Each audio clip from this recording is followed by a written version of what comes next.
subsidies to procure liquid fuel to keep power plants running, warning that the country risks a shutdown if immediate funding is not secured.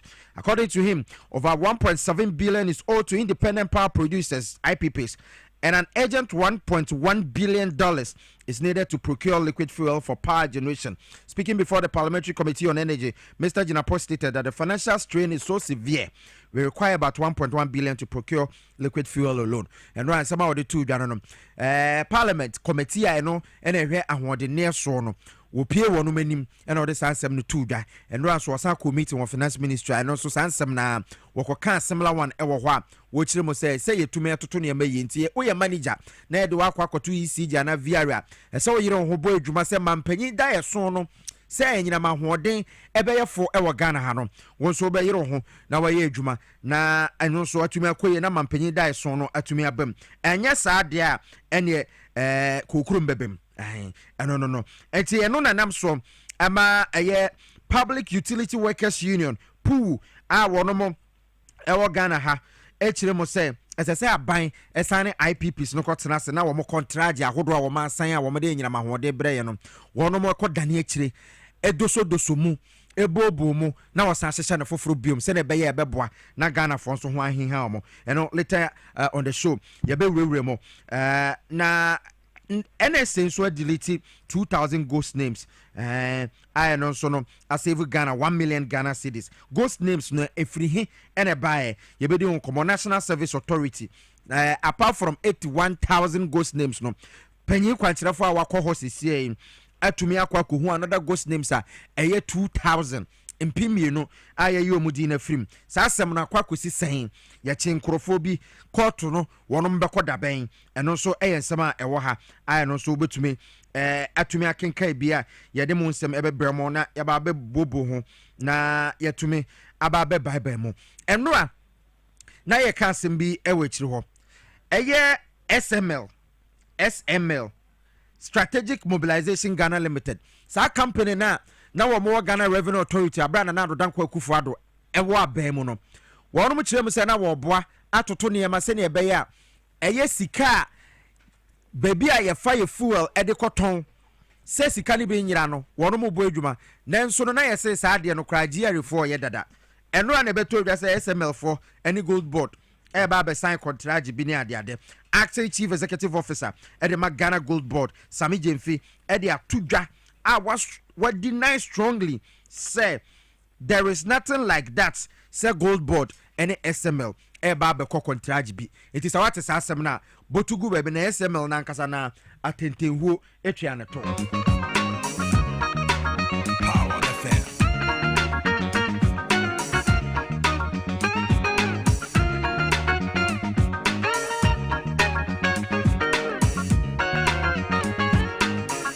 Yabakwana kwa kopiem wo enchire ni mpotem acting Chief Justice Paul Bafuboni edi sembe to dwa warning kese pa no de ama enchi district judge Lawrence Bonaboy wade warning kese pa ama no se wonhwe ne huye ewo galamse ho nsensem bia ekoso minim se newspapers ahodo no okay say sa MC judge no na odi some ruling bi ba ya excavators aya che no o se monsan fanko ho nsem bebe ye bibire wa ha acting Chief Justice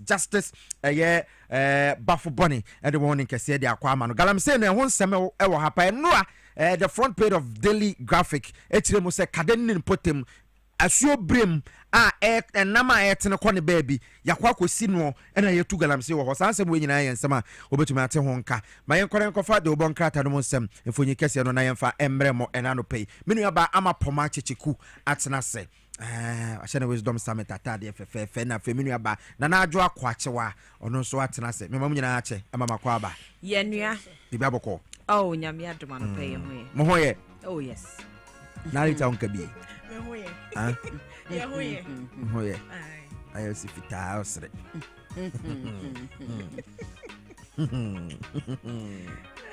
hey what are you? Oh yes okay very well okay and me ma said there oh send Monday wonna Sunday na jo wonna wo o ni mi no so de menu ni asem we no anwume na menu nya asem kitwe bi ba na nya hwe e be kan we chiri ho aropedo bankata ne sesen ma wo se ato sante no Daily Post dana yenko Memfa the Daily Post the Okrah no and share asie dia na ehanom say ikopem ewo brem nofa na enkrefi oba echiom say eye payroll ho nsensem na chese omu chiremu a eye national eye service managers mienu a wo mo brem nof sam redie ye interdict wo achima fosu brem nof say hwa achima fosu ni important ye interdict wo any abrem ya interdict mo national service payroll fraud ho nsensem ghost names be abem say jama na kekan ka ho ma na 2000 enti e ho no ya inter edit wo mo achese ye two national service managers the manager for me no ma tenase so ye ntwa bi mum na ye register bokom na yele ne mane ne wo faase mu nyina adi wo mu bi ye form ko gina mranim na emra no eni omundi I think say no mum na betumi abo enti no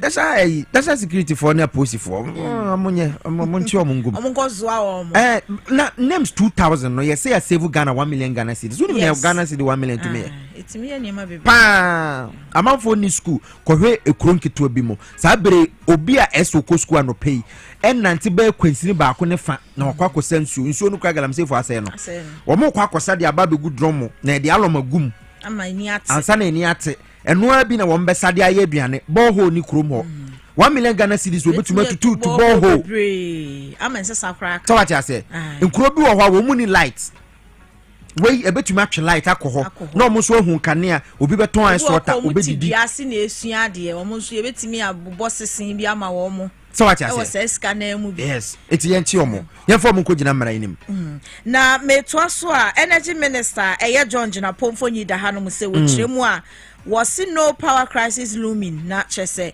enra okaside in sembebre and a two judges or done a declass or my Ghana ye found wo some liquid fuel be a degenerate a man can ye ni jana some so say akaye 2.6 days na chese asa timpempe ye here 1.1 billion set wo mo ba no transition note ne ne ma ne mum se na wo munim se Canada ho ti ono de ti ayewra joma ma yi ni se de ti ayewra joma ma yi ni se o me solve problem to solve problem no wasi e wo msase yefu one de ni aka no na mum no ye ntam kuchu enti no ye fa ne se wo me energy minister na wo solve problem senti no o ma ya e ma ne complaint ye complaint no o assurance say say na net o trampo ni a che say na akodruba we would deal with it enti ondi hujuma ye pese ye bede so 2.6 days you know our kan no na say enam ni no fa enti aka 1 and a half bi enra na no wo kan no one day half no nti nani ochina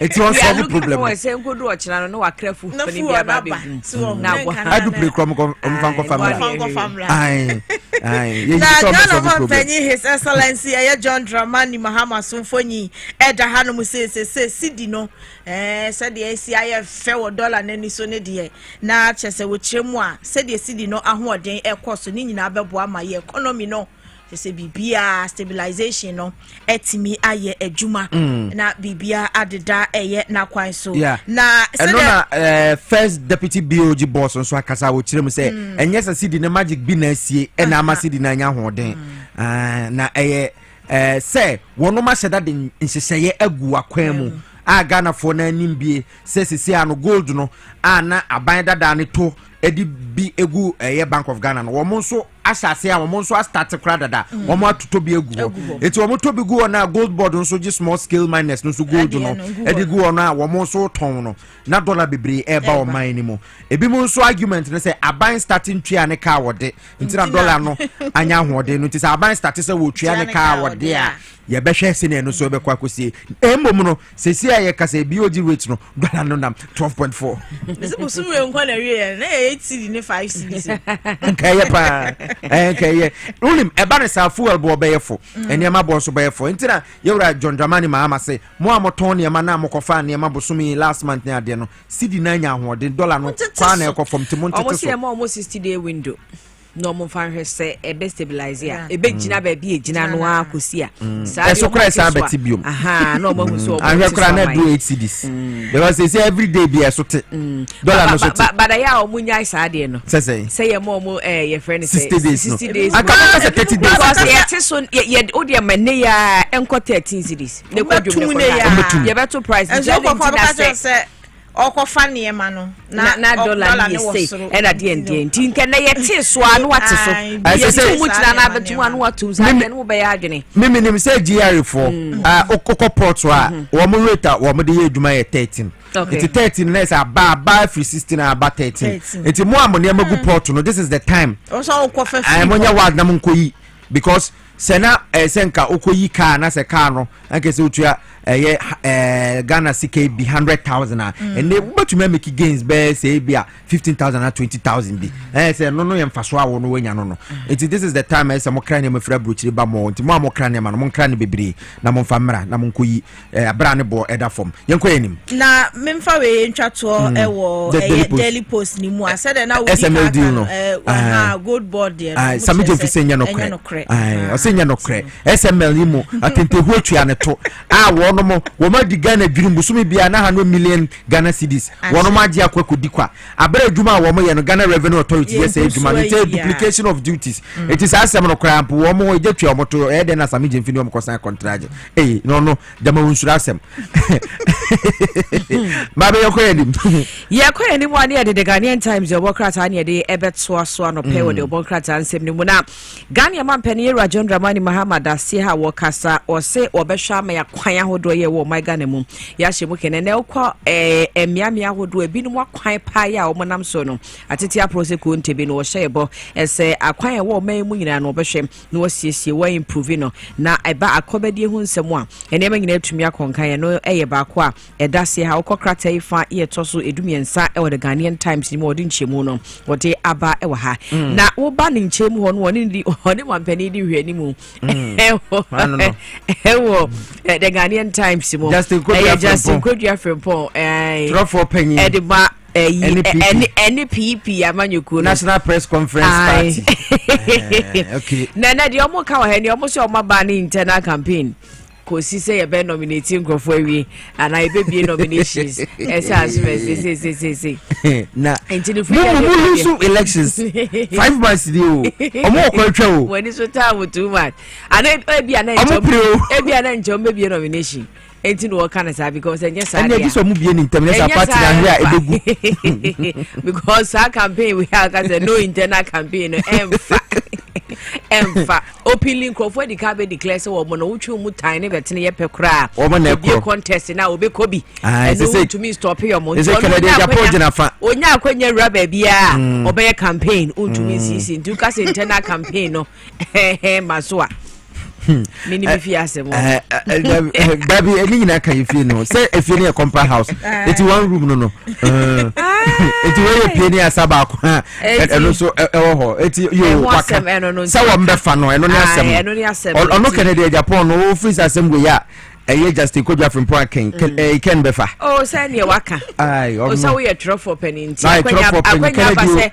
honorable kabibi abono nsia tumekunu ne phone tie butu ade ma hojita phone ni enti o mate ba say de be yadwuma ne de wo mo nsem afi we de so wo mo contest ne da ben next year obi na 2017 obi na next year say nko omonye ne by your friend say December this year uyi ne ntemu a na afi wo hu say de wo ton no abeton de nafa so ebi next year on be ebi next year on be consider it no ma hwese de besi akọ but omo okwan twa wo eti say na wo nan free akọ hamle e free sabre e kura ko si December no nya small eno no 7 months enewom ansa na wako na 5 months na mo hwese mu nya hu hwe ansa na wako 2027 ansa na wako 2028 na 2028 say this say win na wasa do akọ position boom enti opposition chapter 2 kwani ye long ase free akọ hamle na ese nante ko oboduru na na ase nyina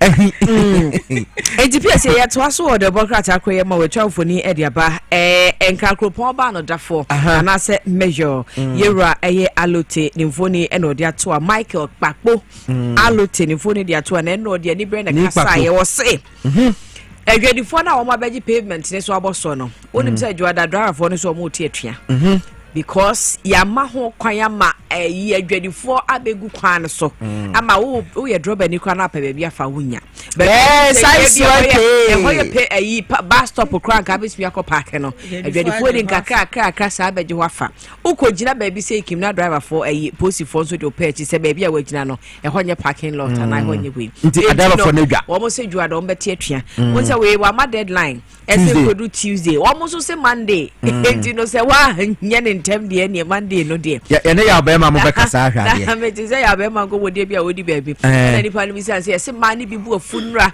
aboadeja so mbe ne kedem no se na Monday na kasa kra no Monday no wo mo nkwa adwuma enti ne ka bia ne ho be form afrifie dia ba kro no ma be bo ne kedem no dia tiro bia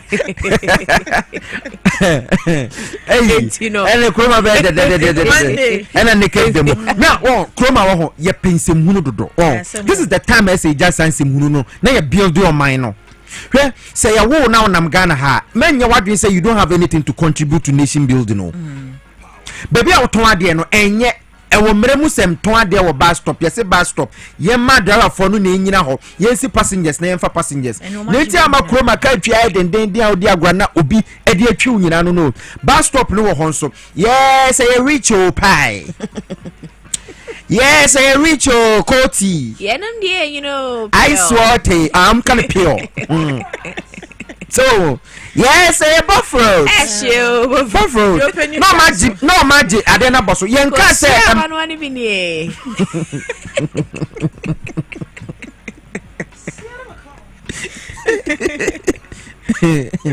oh na mo kwa kugina ho na mo ton me say de bia meka so wonam your friend say West Hill Mall, another Macra Mall, another China Mall. Bibi a wo pattern, so we are on our pattern. And will be faka finish ye. Now I said, I call baby a China Mall, one cocota de chrono. Good. In Argentina, what bedrew June, what bedrew Macola. Now said, the phone or Macola inside. Not just a old todd yen or bontin, you know, a bet for so my mom free jenny my babontain. Not for ever tata almost wabontain, then as well quayasem. You see, Ghana for now, Susia Kahobi. Yes, yes. America say you was so dear. You creating market in the marketing inside the was a digran. I be konya ko so ni me ko bofo to be wura ho. Se ni pa kono nam street so na won sha so tani obe wura dwom ho. Na wo esi ho na wa ko na wa pie. Pepepe. Na kwan no mu ada ho na traffic bebrebe no se tudu anopai say emfa say open tem na wa fa bolt na say uber say odi ko tudu on traffic how be say oh sister mpacho tudu de me nkomi ko mi nyamba because traffic no aba pe so amanfo aton ne ma odwom che say ebitumi de wo mo ne ma si kwan no mu ka ba ansa na wa pega esi papa na akra on chance free am baby o mo ankasa building ne wo no because o mo ankasa chiri ho no nyina de ba nyina no pavement na ye fa so ne adwadifo na eche tibi won mu mienu kra na mo bonsa ho a na wo ye mistake so na wo tia obi niema so enkra kodua mo ni pa wo se di udwuma wo kro ni so no nya asem ketwa enti no won hya se mfiri ni fichire owi a no wode atiesi ma ba the other side ho ise munu na do so dodo mema mmeka se na se ya nton ade na ebedi yesi mu wura dwanu ye wo ma o ye wo ma ni ade wo ma tike e was so sure ma but do the right thing yes yeah the papa na didi eti se se e wo market ni inside the se o mu de o mu ni ma o ma so ko VIP station a man be tone ma ho on esisi table so passenger no duru ho a wato ne obeto ne drink ni nsuo ne gam ne opedi atawo handkerchief wato wakofro ne ka na o so sore a wo se media me gina kwan ho na passenger bi ebia no hia bibi passenger no hia bibi a wonsi fom na yenyo man ni ye na kwan no mu nda ho na yen kurasefo dodo no kre Memfa the Daily Graphic the Okrah no ento asa national security for so edin chemu anase ditu se toja ye nyina ye hu mfonyini bi e ba monten na Ghana de hye e ma mienu a chese nkrofo bi akire wo mo edisie ye na e kwan yo mo fa so ekwaje wo mo no ene national security for so edi emu nsem nyina aba betuja Okrah fa edu miensa ewo eye the Daily Graphic the Okrah ni muntino sakabia ubenya sa ensem no enchiremu enyina ebi akenkan na achim oda wo mu chiremu a school dan a na no page sese nkwara ne bekọ school die ne omukode a omunya be papa bi ante fise roofing sheet ne bugler proof ne nchese ne me wo school mo no de nkrofo akọwie ne nyina a chese asemo esa boys a every boys a na be yesa omakọ school mo ne me nyina etutu roofing sheet e boda ne so nyina omotutu tigana ye save there enti omututu anye de obi ante omotutu roofing sheet ne bugler proof for school ni mu nyina bugler proof ni de ye ni baby eko scraps la roofing sheet ne so o metimi atọ and so scraps on na nchese de aboda so man kwalete na e bika se unua bia na obabi ewo hobi na wakotutu wo de kwai he fa na de ko asemo he fa na de ko tiensa nkobo ga ngoto nchense ko yi mu sema dosu wo se ya adwene nye papa enti we na se mo chena ansa na mo de mbekwa akoto kanta ba ko se shana wa mu pa mo de na to table so na mo lashe no 36 na na to nyina bia mu wi na mo san de na kwatwiri mu ansakra na makwa ko di na sem otina se entina sa no otina se entina woda na wo san de na ka ho ise mu no sei esa police for yes ansem no mo enhwehwe mu nti achimoda district police command monya ward monche emerante no se maba wan so jifa honorable jifa gomashi so emfonyi da hanu se minister for air tourism culture and creative art ochiremu a Ghana theater se de enche ye be shata ewe wiase afa na nyina sa nhihye yi no Ghana must go nhihye ye omudi egu akwam no eno na ebe drive na epushi sa initiative we ye no so no de emu nsem atudwa ene anope ya wonsaka the Daily Graphic Okrah na ubenya ensem we ni nyina ebi enchiremu akenkan ma pagin John Dramani Mahama da citynewsroom.com say Mahama renominate for MDCs in Accra. The Ministry of Local Government, Chieftaincy and Religious Affairs, Swaford Dano, say Mampenyin say once and renominate 4 municipal and district chief executives. President John Dramani Mahama, in accordance with Article 243 Clause 1 of the 1992 Constitution, no, Section 20 Clause 1, no, Local Government Act in 2016, no.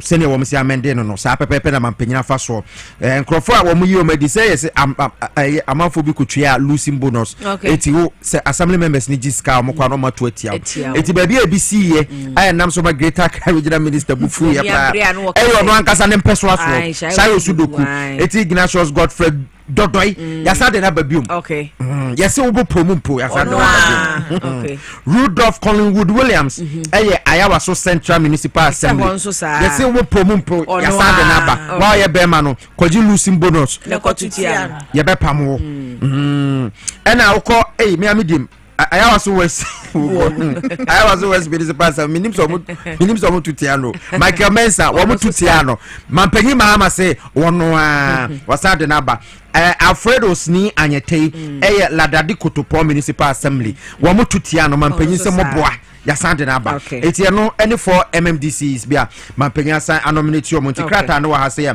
yewura Ahmed Ibrahim nsa ehya ti greater Accra na ekoso no poma mayintu apo asamo ho all right mate better ma say acquitted and discharged yebe share we chiri ho na Friday ti yebetumi aye nura de ni bia pepepe nti monko boabo am ho. Police provide official details on arrest of 29-year-old illegal trader of tramadol narcotics. Sawosha May 15 GP Wamo such a police for etumi kwache Abranti and 35 packs of 250 mg tramadol, 28 packs of 120 mg tramadol, 11 packs of 225 mg tramadol. Approximately 50 empty cartons are used for packaging and transporting the drugs ene ya che sa abrante na sesi a wakwa kodi nsenseme narcotics control commission for wono na aban ama wono tumi se eba enubone kwan ya faso ebo ye ho ban se enubone madwaso no ene kwan ya faso na se enubone badwaso ya faso a chi omo no wono cells ewo ho ene enya chewa na ye de watwirim ewo ho na ne wa lawyer for na eba ene ehwe na anya na court ye do kwa ye de watum wo mo bo adwuma pa ana se obeti na o makoye raid ewo baabi obeti se o ya kwakochi nduro ha narcotics control commission wo mo bo adwuma nti enu bia ni nti efire na ekode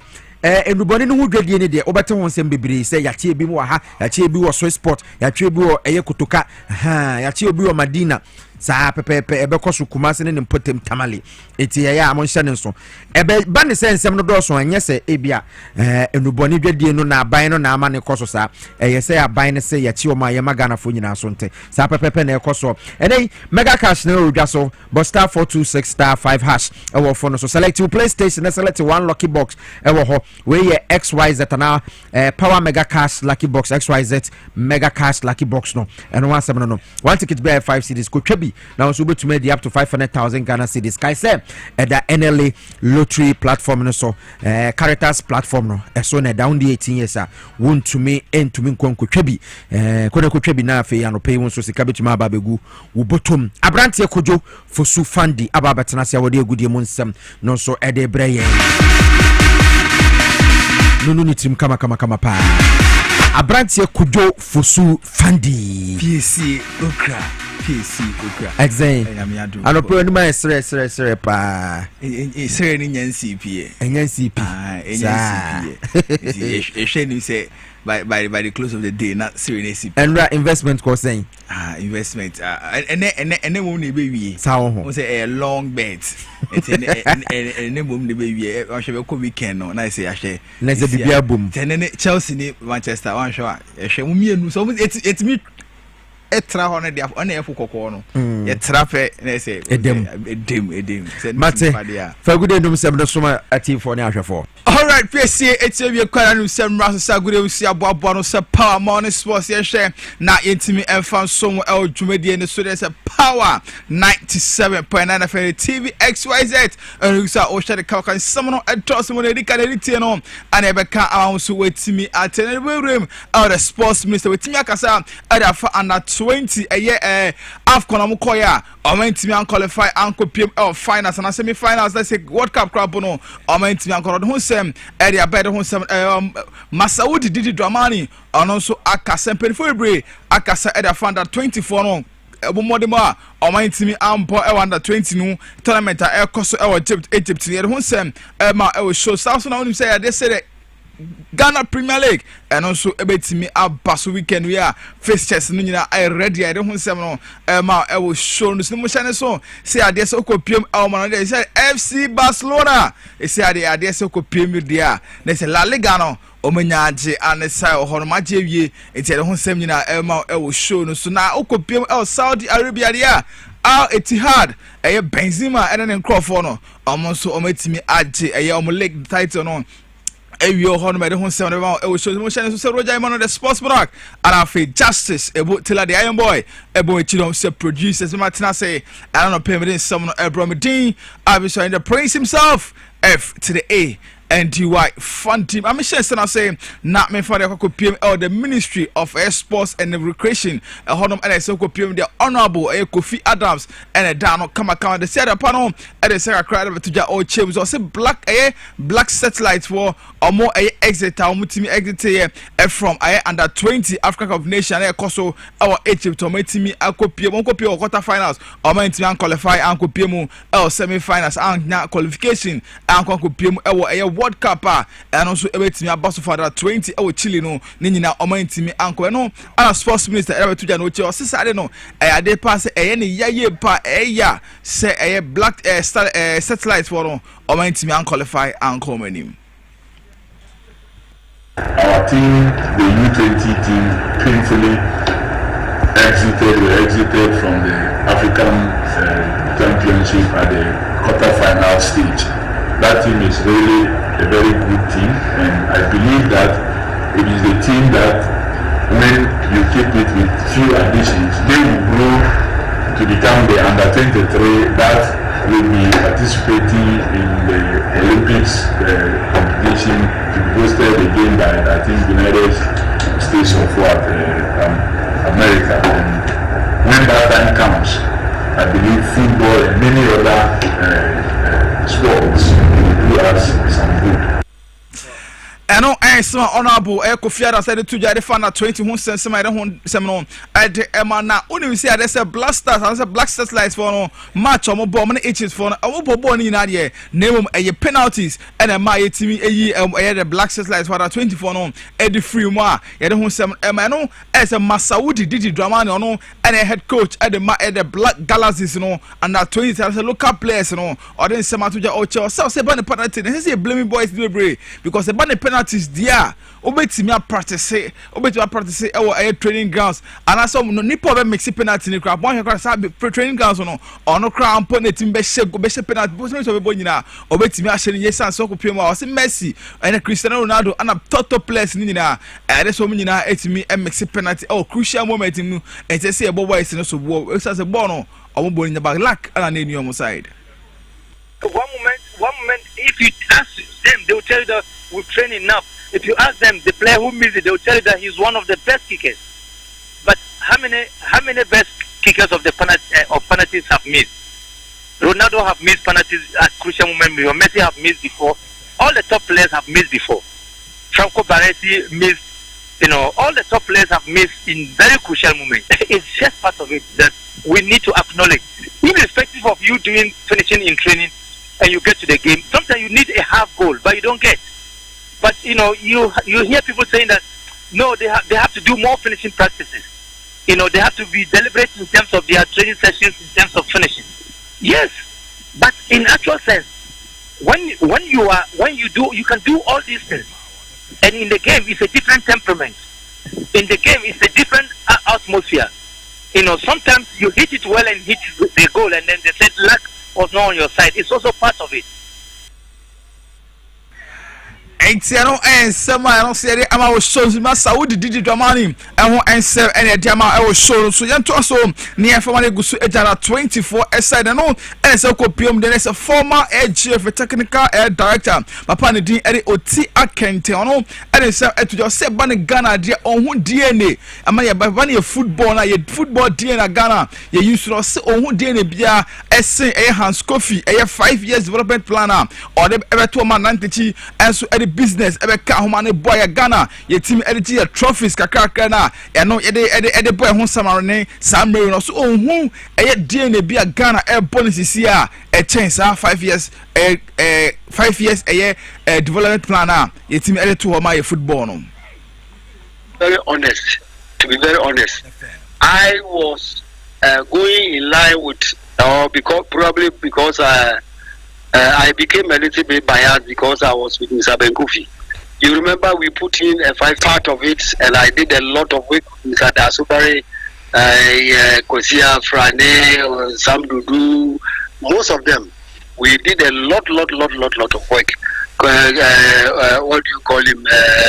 Bisay, Kukudazi. We did a lot. You see. And so I've been using that to, unfortunately for us, when Mr. Kosia Tachi came in, he also continued with that 5-year development program. He even redesigned it to make it 4-year football and business. That was when football development business this thing came in. If you remember, it was launched at Cape Coast some time ago. Yeah, he continued with it, and that was what we were using. And I don't see any philosophy or a DNA that should be more than what we brought in. Entiano and Sama GFA former GFA technical director Papa ni din Otia Kenten edi to jare ho sam edi awaye fonom de ko pm the Ghana Premier League ni wa onu se matches ni bi ebetimi pass we a match day 31 fixtures by any say NTT okopia di Accra Lions etnefi no bo ko ni din edi Aduana FC and so edi abani saso ana Kumasi Asante Toko and Dreams FC ana Airboss and so ana kopia di Brekum Chelsea amone Hearts of Oak ana ebebo Basaka Holy Stars and Hearts of Lions ana ebo Carolina United and Mediama ebo Vision FC and Young Apostles ana ebo Samates and Bechem United ebo Lagos Cities and Nations FC and so at the abona asatna on the table no say ana GP or table no esimi eti hon okopia na already guy Nations FC no Okrah 54 points and have Hearts of Lions etosumienu ono Okrah 53 points and Baby Go Stars etosumiensa ono so Okrah 53 points and have Kumasi Asante Kotoko otoso and 9 ono Okrah 51 points and have Hearts of Oak etosu ensia ono Okrah 46 points na kopia mu last trainer they are saying and also eti onum okopia ndia not also edunsia no Accra Lions ono Okrah 22 points and after Lagos Cities etosu dunso ono Okrah 25 points and after Ishachama for there that's some we free one and so Okrah 15 points back ye no 7 no Emma e will show no so na match Basso which is across the book match boy no and coach and the team Abu Bakar wa title no e sama to ja o chems or say match number 1 o chema that's omo hia fans ni nyina say fans no Eba stadium no more the support no ama across the folk no metemi ni omo game no that will not we need them positive negative we need them because if you look everything in this world when we are playing we need the fans when the fans are there it's coming numbers it's showing the team expecting something when it didn't get that 3 points or sometimes these people are disappointed we make some criticizing normal thing we encourage them every time to come because we need them we need them criticize we listen to them because when it's going well it's the same people who are encouraging us like we say it in trade it's just a now prayer no right to say I'm to make it say I'm going going to say other fast to do at Entiano and summer head coach and the ma able quality and across the folk. I will count and the 2 for giving our first fans no so when Brasanso na kopiemu our Hearts of Lions so no Hearts of Lions our assistant coach Brighton team and Daniel ni eje and also and the second to just see encourage on initially they started the Ghana Premier League no near there's some focus in and they said this season be we no go so aka the Ghana Premier League but along the line no and who say there's a league na Gasakra omo betimi agent said I'm so focused now and it's almost showing say league no more than so metimi age league no I say it's been good. When we are about to start the season, I think our head coach told us what happened last season, and then we have a discussion, both the technical team and the players, on how to go about this season. That we want to go all out. In the first place, it was to stay in the Premier League, but as it was going on, we saw that we were contending for the trophy, so we decided to go out all out and then get the trophy, and that's how far and some assistant coach at the Hearts of Lions Daniel ni eje edi 2 jade ho sem no edi amayenko piemu our Division 1 league and so ensensemu dey say and so it's a fixtures for match day 28 no say and it's piemu zone 1A no zone 1A no say and city ho waso na te etnefie no ne wa power edi abone sanso na kopiemu na victory club warriors one omne wale Catholic stars and boss sanso ana yapi FC and bokwa ne din edi Tamale cities and so boss sanso na kopiemu Rotamale United and North City for ana airport na bibia etimi akonka na kopiemu zone 2 ne dia say and it's a new edibiase for Omniseshe All Blacks ana airport sanso ana Kings Facer and bokwa ne din edi Asekem FC ana airport inzima kotoko and bekwa Heroes ebe sanso ana kopiemu da UCC Youngsters and Swedro All Blacks ana airport na bibia etimi akonka sanso ana Rock Spark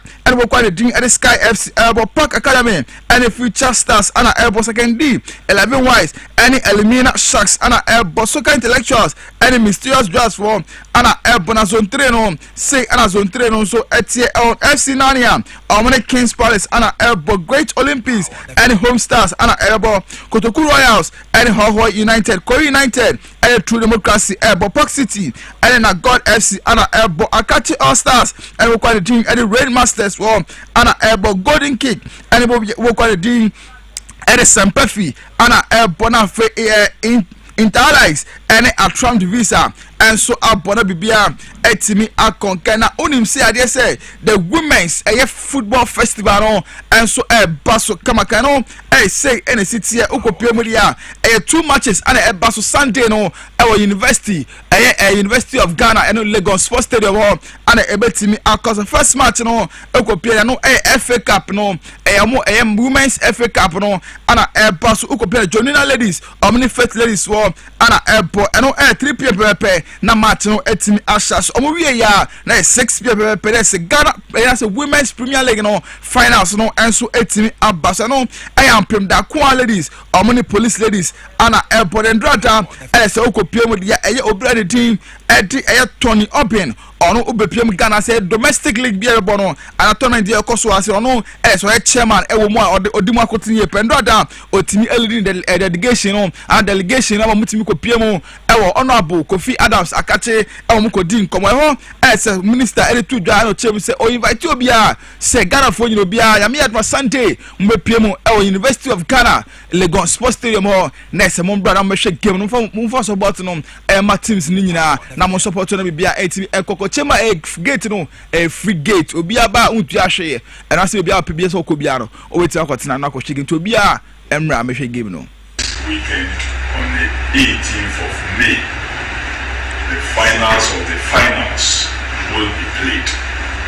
The FA Cup finals and the Premier League, the Women's Premier League finals at the University of Ghana Sports Stadium.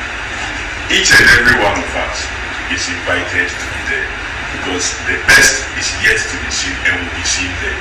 I invite you all to be there and contribute your quota. No gate fee is free. So come one, come two. Thank you.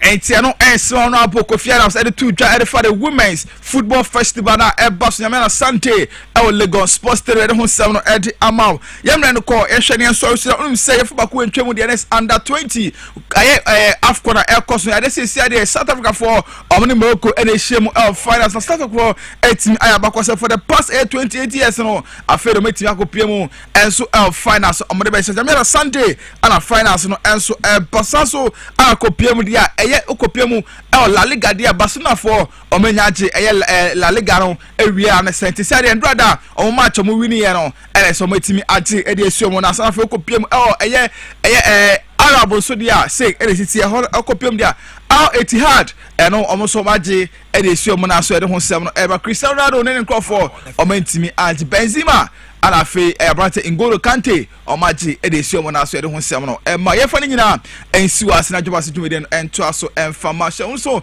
se Roger Emmanuel the sportsman afi Justice Ebotela the Iron Boy ebo mechidom se producer me ametina say nam den nsem no bromedin am between the prince himself F to the A and DY found ye twa ho aba ye ba Dwaboase tumede no ento aso amayen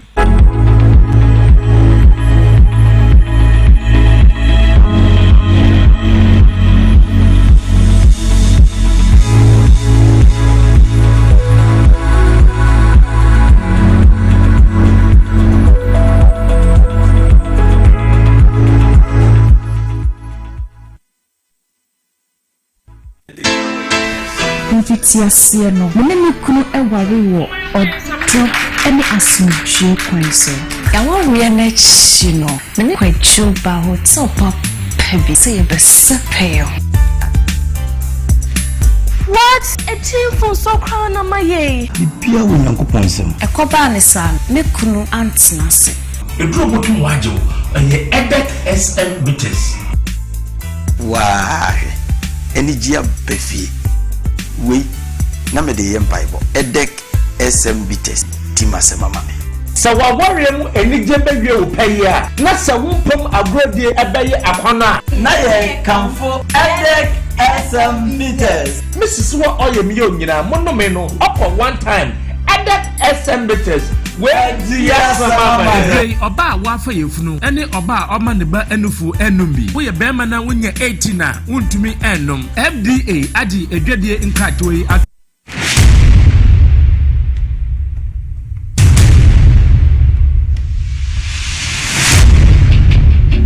Every human body mass should have at least 60% water for optimal performance in any physical or mental exercise. We can help you maintain it naturally.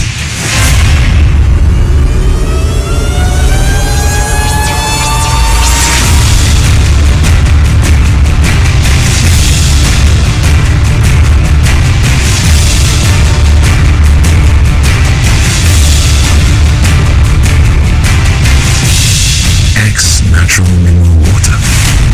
Simply natural. For bulk purchase, call 0596 273 546 or 0596 273 547. This advert is FDA approved. Messi menananum. Agru basa abi brabro tibedo imlenu. Na ma premaye hojo.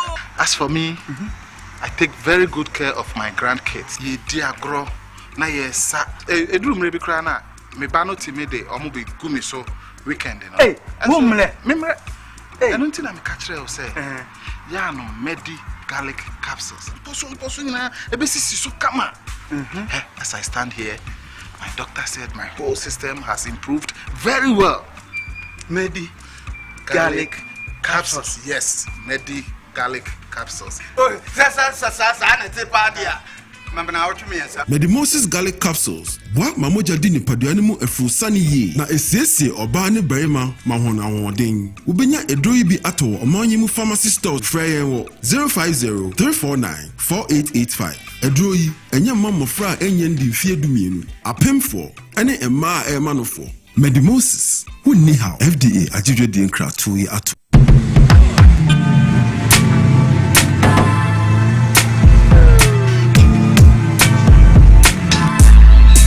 Welcome to AutoCheck Vehicle Diagnostic and Licensing Center.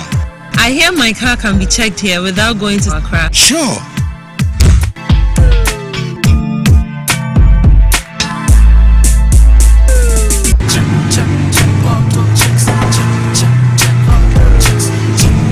Emission, check. Alignment, check. Brakes, check. Visit AutoChecks at Koforodia Aquadrum Road for the roadworthiness of your vehicle, from saloon cars to heavy-duty industrial vehicles. Madam, your car is now ready for the road. Thank you so much. AutoChecks, check. AutoChecks, your safety, our priority.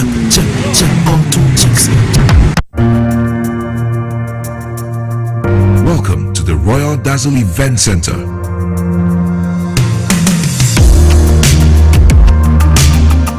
With a lush and well-maintained lawn and garden, you are assured of the best serene and comfortable atmosphere to organize all your family and social events.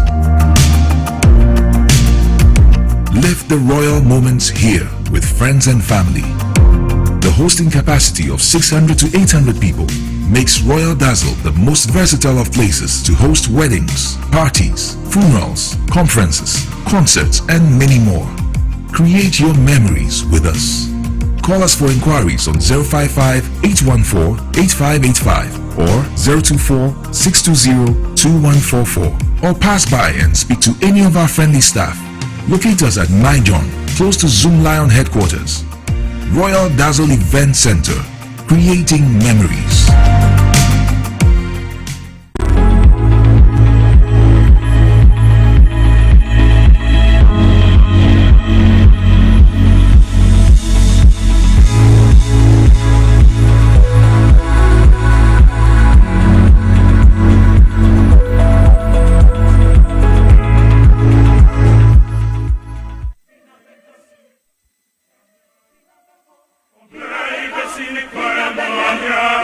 Power FM.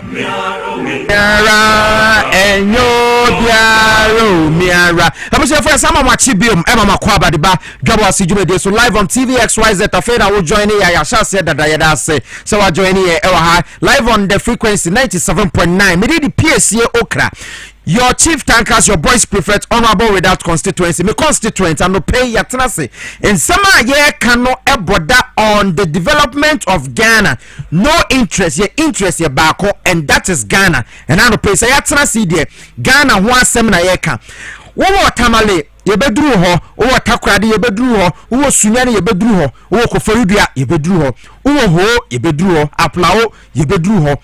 Yebedru Sama, Yebedru Cape Coast Mankesim, Yebedru Dunkwaofe, Yebedru Asinfosu, Chefo Praso, Obuase, Kumase, one semina, Yabekano one at a time. And pay yatrasi, and yama be koso, adentina, a buying ebetisika, aqua, no aqua quine. Now you say, you were pedestrian walkway. Pedestrian walkway bro for kasa no se wo kana sa wo de batwi mu a asechire nyina ne se baby anipa ebe fa wo kwan no etika kwan no eye ka ani moto ene fa so na emom no pedestrian walkway no baby aye pavement house no eno no eye konko so esese nipa ene fa ho se wate ase na daseni se me kwa kope bibia bedi me kwa koton ade enti baby ese nipa fa no eho na meton ade uko dru PZ edum ya packing niema saa de gu pavement ne so wo bankran circle ya packing niema saa de gu pavement so ma nipa nya baabi mfa na baabi ese ka afa na ho na nipa aboa peso a wo no mofa e de ne high adwen Greater Accra mayor Michael Alote akasa wabaye no wa hit the ground running gidi pa wo say men kanchira mo ma na moton ade wo eye ekwan no so bebi ese nipa nantie no yesi ye wodwa ewo homa mo ye kwakan na ye kodwa mo edwa ye nto ade nipa no oglam kwan no so no se wankogina kwa ma nto ade no pice water obewura dwem ho oba beje bofrot na moton wodwem no nipa ne nam kwan wo na kom de na obewura ho aba betobi kosuani meko obewura ho emejira kwan ho na ebi mu dimirika dikeeti na ka ebo ebi mu wo kope bibi aba beton so oman ni se yanya discipline na yantoto ne yemayi a oman yi dakora ye mabeso yo meka se ye maamenom ne ye papa no ma ye bae no yenim nyansa they will insult us because we are not doing the right thing. So abai bi na bae no jai masansamfo no course a abai foforo aba wo say resetting Ghana ye wura John Dramani Mahama ka say resetting Ghana no na wo say na wo free say eyedien now free say a buy one na buy penny for nkwana resetting Ghana no a trajectory a kwan a path is a faso na ya conscientizing ya ho ya psyche ya ho say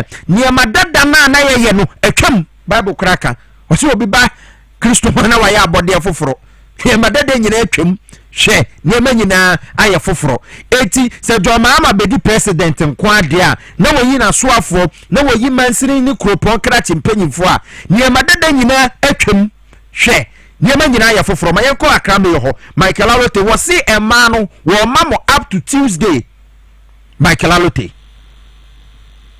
na ye kan ni se wo hwe ya kwan no so a nkofo amuton niama ebi e Nigeria for ebi omunya begu kwan so a wo hwe niama amoya emfata na ye ntwema bibi nsi mentwema ni nsi enti me pa mocho Tuesday ye ba abesisi kurum na wa onim se bibi a oti no enye no twu free wo asayedu wo because me ba since I swim in me promise bibi a me nye se journalist for beka me ni omun kasa promise fi this is the first promise I'm making and promise now me you know I'll stand by it you be clear streets no so si pa mocho mo starting parking mo niama na mo na nyamre mai wa pese obekono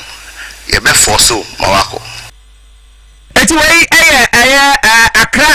Accra kropon penyi eno no broni kasa ka Accra mayor Michael Papa Alote na otene kanenwa nsema wode to nsentwefo enim eno no se yewra John Dramani Mahama abane de they are really coming to change the setting na amanfo tena kwa ho hwe mo fast we nto so hwe baby a ese nipa fa na nipa se store ho.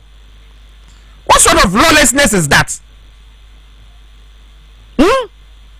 Edi ensam na ekoso o man mu na kwan ese nipa fa so na yaje kwan na boso me pa cho madam fa katawe ne nto so baby a ayi ya friend say kwan no ho ya sheda age ho hwe baby ese nipa fa na nipa age kwan na boso kwan footpath pedestrian walkway a ese nipa ya fa no yaje kwan na boso hwe obi esi umbrella wo ho baby ambulance sisi nyina ya baby a anka ese nipa fa nanso hwe ya jaya masese nipa no enam kwan mu wohu eti enam so a se kan ka ese kototin no kan no kokakra na wabo break because obi cross kwan obi ejina kwan na ekwan mu wohu what sort of nation are we building?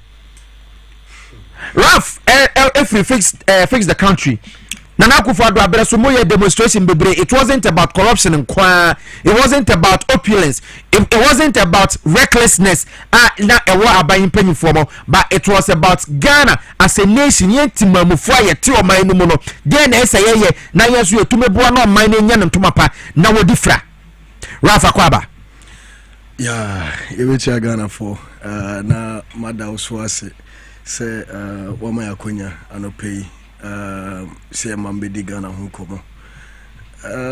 komo na udi ne de me say am de pa one conversation manager ho papa because Ghana no it seems say ye pesa Ghana ye but ye suban ni subi no say eko 8 ya eko tiaye pe na ye response to it, you know, right?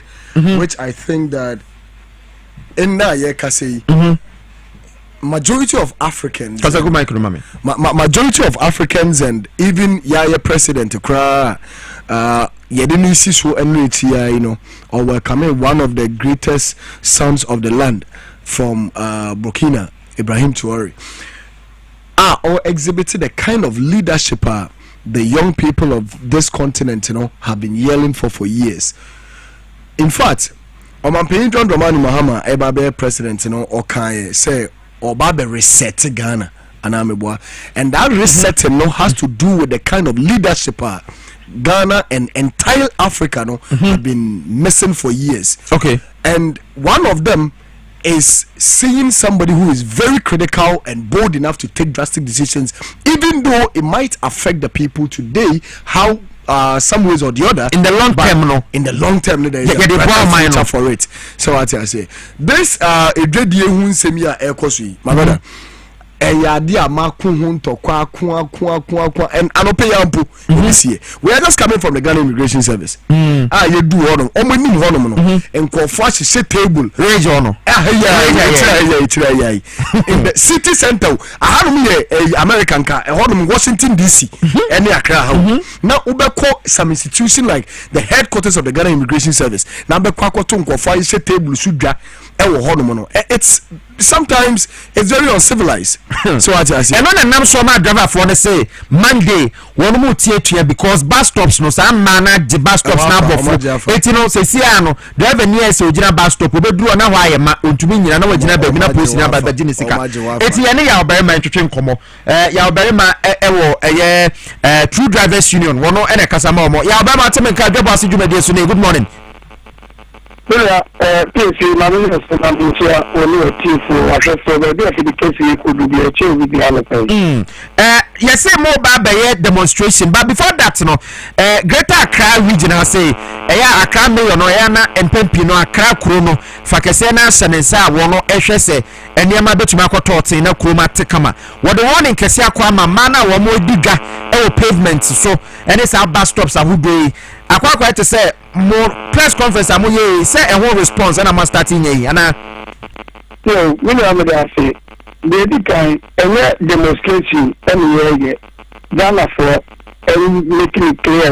Say, yes, sit down strike, and na Piesie yate na yemenka yate na yente what is so much yente no there be yente aden asate because yate abre e ka say o man penin dada na na do dan ko Kufuado ekura ka say an fa of sorry so man penin no they talk ebe Creamer City in Africa but when is anko mo no what me ye want to be anya na ye huri de wanye want to be anya ho hwe yes eno pa ho a regional minister papa kakraka Henry Koti wan sha se so be sala mo no ni ba to me ya when na nado aside de me koye interior minister when timi ya koye tie o man peyin da akofo Ajiri Branson when timi o man peyin atame ba oyi afedo ko vanda pere ni ba to otimi ye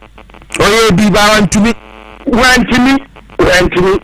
na Posia ono hwe road traffic regulation no so no o mai na etimi no 1992 constitution na bo mai ni nyina ho bra no ni ya mi free wa edumako bia zo woni mra ta radio for mo mo de bi a wo we ba fi kese ya mo suyi ta chaw mo mra ta wo wa e ga tin wa obi tu a ye tini na di ama e tini tuna so e ba tini kwa do akoto afiase e depende ka wa ubu mra no yeah yeah driver for ye de no o ma mu ni nya na true because Parliament of Ghana the court of arms no and that's so 2012 year the second and you two dey say LI 2180 2012 the book no mo nsem no the mra no a free one equasi end of book no what is from the show ni na possible say ayo mo de a mo timi show so na mo na ba ko pe de policy ene de ontimi baby a policy ontimi no regulation 117 the actual one say money magana ni ana order so ni bi atim say obatina kwenu traffic lights are say railway crossing road pedestrian walkway say bus stop say odiga na say nipa obato sa amra no yanche no na yamfa no ko gina amra no asotwe wo ho ne say ye ba timi de na to afia say emmo abosome miensa let's say 1 day to 90 days we pa cho emo pa ho a ye ti de no ka emo so ma e kana ye be bono no emmo 50 penalty unit one penalty unit be 12 Ghana cedis anything say ye do 50 penalty unit let's say every 12 cedis e go 600 yes ye do we pa cho yes what the no 117 na Ghana o man penalty ni so we pa cho post front ni so highway for local government road ministry o blank ni so no free wa regulation 155 here yes so Piesie Okrah na wo for obi ana wo si obi no anyina ba bi pa eno no post ncho and the post me and the other need to pass over the panel in your stop. Yes. And obi to walk on cocoa. Obi to walk to cocoa and catty. Obi to at the near with trouble so a man was a ma panties. Put him to a here a man to make you traffic in the other and sign check. And one with him sign check. You back up.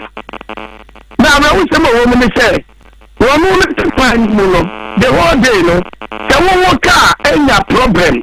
No packet, and see one morning say, no confactoring car. And I don't go for mechanic now, or the assembly for to car, no, let you work. And I didn't know that. Saturday now, quite quiet to say, ya dear to say a man de able to mat on your bus stop, but the car says what I say to me to free. As I am about their normal, Kuma. You need us. If I tell Emrano, dear Yania Bremo, yea, at the Chaddy crowd in Kenya, Tia, because 24 there. Now you'll be in some crowd for a car. No more time, no magic. The Democrat and I. Now so, Shabbat is La Paz. quantum point. If you don't, which a crambo, any brain na John Johnson na traffic light. Ubedu, let's say, speed I would be because the highway, you near grow so. Put your brake, no failing. Nobody near you is a home for more can you over pen chamber with the affair. The patcho wouldn't be this. That's a complete will be new. What did you want before? What do you need? You can see me about a shaman, no Okutakia track, but loaded broad. Say you break, see a generation. You go down to a court, you know. What did you move? What you about to credit the Wakuni Pana? What did you do? And I'm in Sassoni Pana, you learn solo. One crabs yet that, so could you? And you are so caught myself. One shell, not on the day, not to chain a crown, one shasman. Yes, yes. Say, only breaking, and I'm not man or empty bar stop. What? If you can hear what they're saying. What is the more? The engine guy, Maya, sorry, we didn't have a cook. We're free, and yet, Kaswa, back across Central. When she problem, we do connect first light. Green light, I saw the bonnet. I say, the green, I saw my uncle. And my dinner quamu to my dear Baku or some meat park. What in your question? Me say, young comrade, me no say 18,000. It is 180 million. And every year, some qua. Young year was some qua. And it is a family and no quamu. But don't get me where I am. Some Angonia, some cry. And in Raja and Brady, I have for what 12 years to say the car board, I know. Other number now to say, Obi to what I did, to me 1 or 2, 3 months here, and will be as well. So now, and I have to say, assembly, a metropolitan assembly, old Gananum. I will pay a no corner office won't correct. There be any building, if you know, only Remoa, or Pacho and Sana, the phone actually, Omnia Mercy, finding when you're paying. I won't take it more, mother. Won't take it more, mother. Anything you say, you bet to us here. Name it, they say, we may have anywhere assembly. You will be Ghana, me a dog. Anybody I go, you know the answer. Don't want to eat your mamma, some more kaya.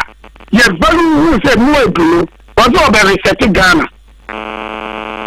But so quite bet you are already quite more betting. David. And to acquire no automatic where who and how I want Ghana. Africa has Rwanda Puna, who said pure water. Assembly no pay no moon free as a moon cry. Now, Obian Frank said, then drama for young see, you bet to us here. And Tiana, yet to me. You're the Katakuma local government. Yes, only in one. You're the Biakuma interior minister. You're the Biakuma, maybe I'm more a year trade ministry. You're the Biakuma road and highway. You're the Abma Nepacho transport minister. I have the Velan Kanasam Kumakura. You're pretty dinner quality, and Kanasam Kuru. Why then? The Pacho. And the dear now, Kolopa say. I'm paying your mama making time in 120 days achievement, you know. Thank you, Shemi say. Your tickets can so get it. When you say, if I'm paying your mama so in, and I do I bear 20 days. I'm on 120 days here, do what are the fuel so diesel, okay, criteria 11 Ghana cedi every 1 gallon so. Why do 9 Ghana cedi every petrol so? Now you call transport ministry. Thank a minister no, may I see na yan share kwanya ye be fa so percentage onu be gire mama timemfo ene de yan so ye gire mama ya driver fo manka yetimi agridi su fair no ama ahota bagakra ozo ayo busy musa na musa no ozo ayo busy nentu ayo busy o man pani me me to abama le so ma tifu so na ma eduma ye no ati so ma me a maybe some might busy here, do man. And I'm one. And he won't be a moya so was I didn't reduce the cafe. Yeah, young Okrah. Then, Mummy, dear, who claim and the PSA, yes, see. Then you are my memo. Oh, yeah, you didn't have the money of Famu. Never come in the people I know. Yeah, no correct. Then you do a moko. And the say, then took a beard to other. You put in the Swami money since I want amateur anymore or La Paz. And you say, I'm 4 months, call no Mutifia. Trade ministry needs to be a Mississippi market. Your man pay a good father. What would take a level? Oh, my Tiaco crack. Na ye do mo to mane yet a pietono apa koguo enti so wo pedi ato do bi sisi a o fa do be yan fa ngo e no pedi wo ka kwa mu ye ni se ye ndi ntu ase na sade we aye age long tenor chesa chepa wo ko ma akwa ete se ya fa ne se normal na sabe ya mo ba be sa demonstration amosi muntu kai letekeke na mo de koma mpanyimfo na dey tell mo dem panyimfo na ntena se mo manwe ho because yenim se ka akoba die no na boy movie Ghana GDP free baby e wo ekonomim say amforo ka ye ntumi mam edwuma ba jo COVID-19 ba ye no o man panyimfo ka se economy ni be ti ya baba ba ni pan kwa de ntumi fama no cre ya nya ntuma e de enti we no economy ni be set ni dia ba we ni pan kwa wa se mo ma mi ya ebi okwa ono onim utia onim se e wo mre mo se ye ntra kwam bebe ni mo so ya we bebe ni se ye ntu ka no mo enya ka na mo media for no se dem sa da no mo church mi se ye nti aga ko ntu ka no we go to 117 me say no ko tra kwam ko aton ade du do purpose aso enti driver for the say ministry ni ma chere bebe market wo na wan ko tra kwam ma me afọ an ko tra fiasia onya no won fiasia because that be ya ko pamo mo na enu asa agoro aba enti se asande ni ko chance o mbaka so 3 days wonders lewa then to say ya you dan mi dindin dia obi abeti mo wa se anyira NTO na ya driver for ya ka pay say da juada wa we ya commercial transport operator member GPRC Proctor Cooperative Consent Committee through Drivers Union any omo maka yesi ye nyina evra ni re meeting etwatwo maka bien tu awon kraha ni re nka na se kuma for say ya nka se kuma sinti omo aye be ko uni be kuma se kwa de ye dine mo anwo chen nipa ni ra se kuma de buy because can't ya me see on efe oh ya tomo mo no condition mo ban pay ya da si then so that way station the way station me boa ane ye ni market no ka be 2000 na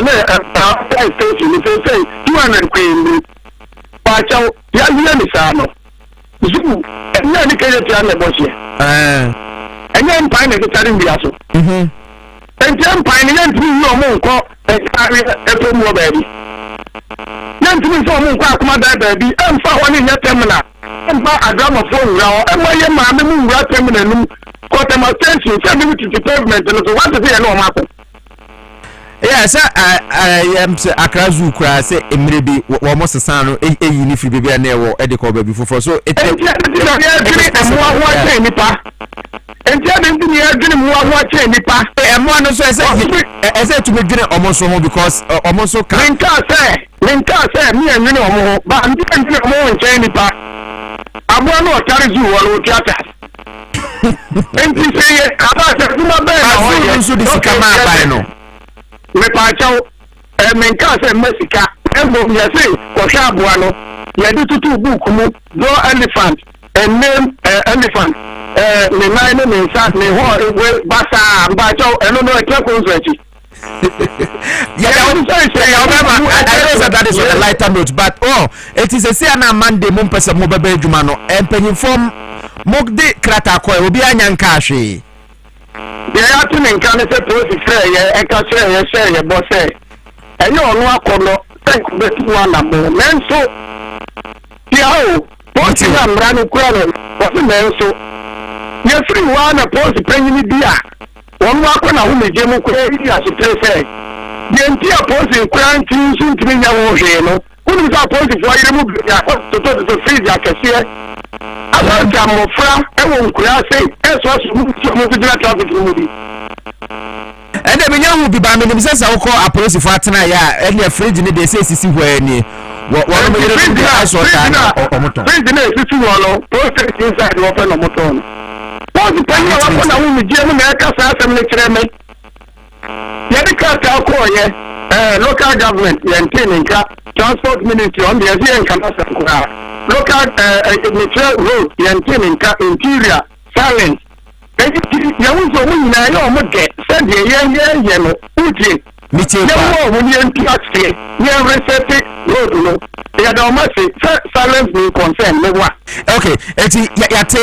Monday, na yabeto reporters and so to krum na yahwe sene ebusia na wo ka ai unika dia no show kwasiada na wa betre do mu because I say ya no so when ya ka me da me be o fra na me ma mu ra no so ya ba ma ye eni be sema say yetumi reset Ghana but emse approach no na ano hye kakra e de ema me but bibia ni ya besa ne wo akasa biom te doada akra me no so ekeka no ho a ye ne mo so ebesan aba be kasa na ya hwe bibia akwakoduru ye da se no mre e na no pay ya ba ma ye kasama fo e de ma driver fo kabom ko a ye friend True Drivers Union wo so ni GPRT for no committed drivers concerned drivers and a cooperative pro to o mo ne o nyina ye meeting Monday and Kraha one more entry car. It's wa so your bar, Tobo fruit to a bar stop. Yes, in free ho. Na Ghana Marano, it's a rough. Namino Airbus and Comono and Sana Meko Ahomano. So Mamesambra fixed the country for Bamsabo protest no Namekano. That's a number focus so are buying penny for corruption, any opulence, any arrogance. But your best side way now, young funnel approach Bensa. Well, like I said earlier, I think as part of what we have always stood for as an organization, no, and say ye be jinam paying for so amoma ye and near a bebo my nedi or mine be queenim and until say fix the country. So we are literally fixing the country, and some of those things are part of the things that needs fixing as a society. In fact, Sasem you're okay, may you witness to some of it. Enrich here. First light. Can I see first light from Odoko Ebano? Traffic in a soil now almost riska sa yenu mufi other African countries or mobanum ebes riska or car kwaimu. Cabo mamina na mobo.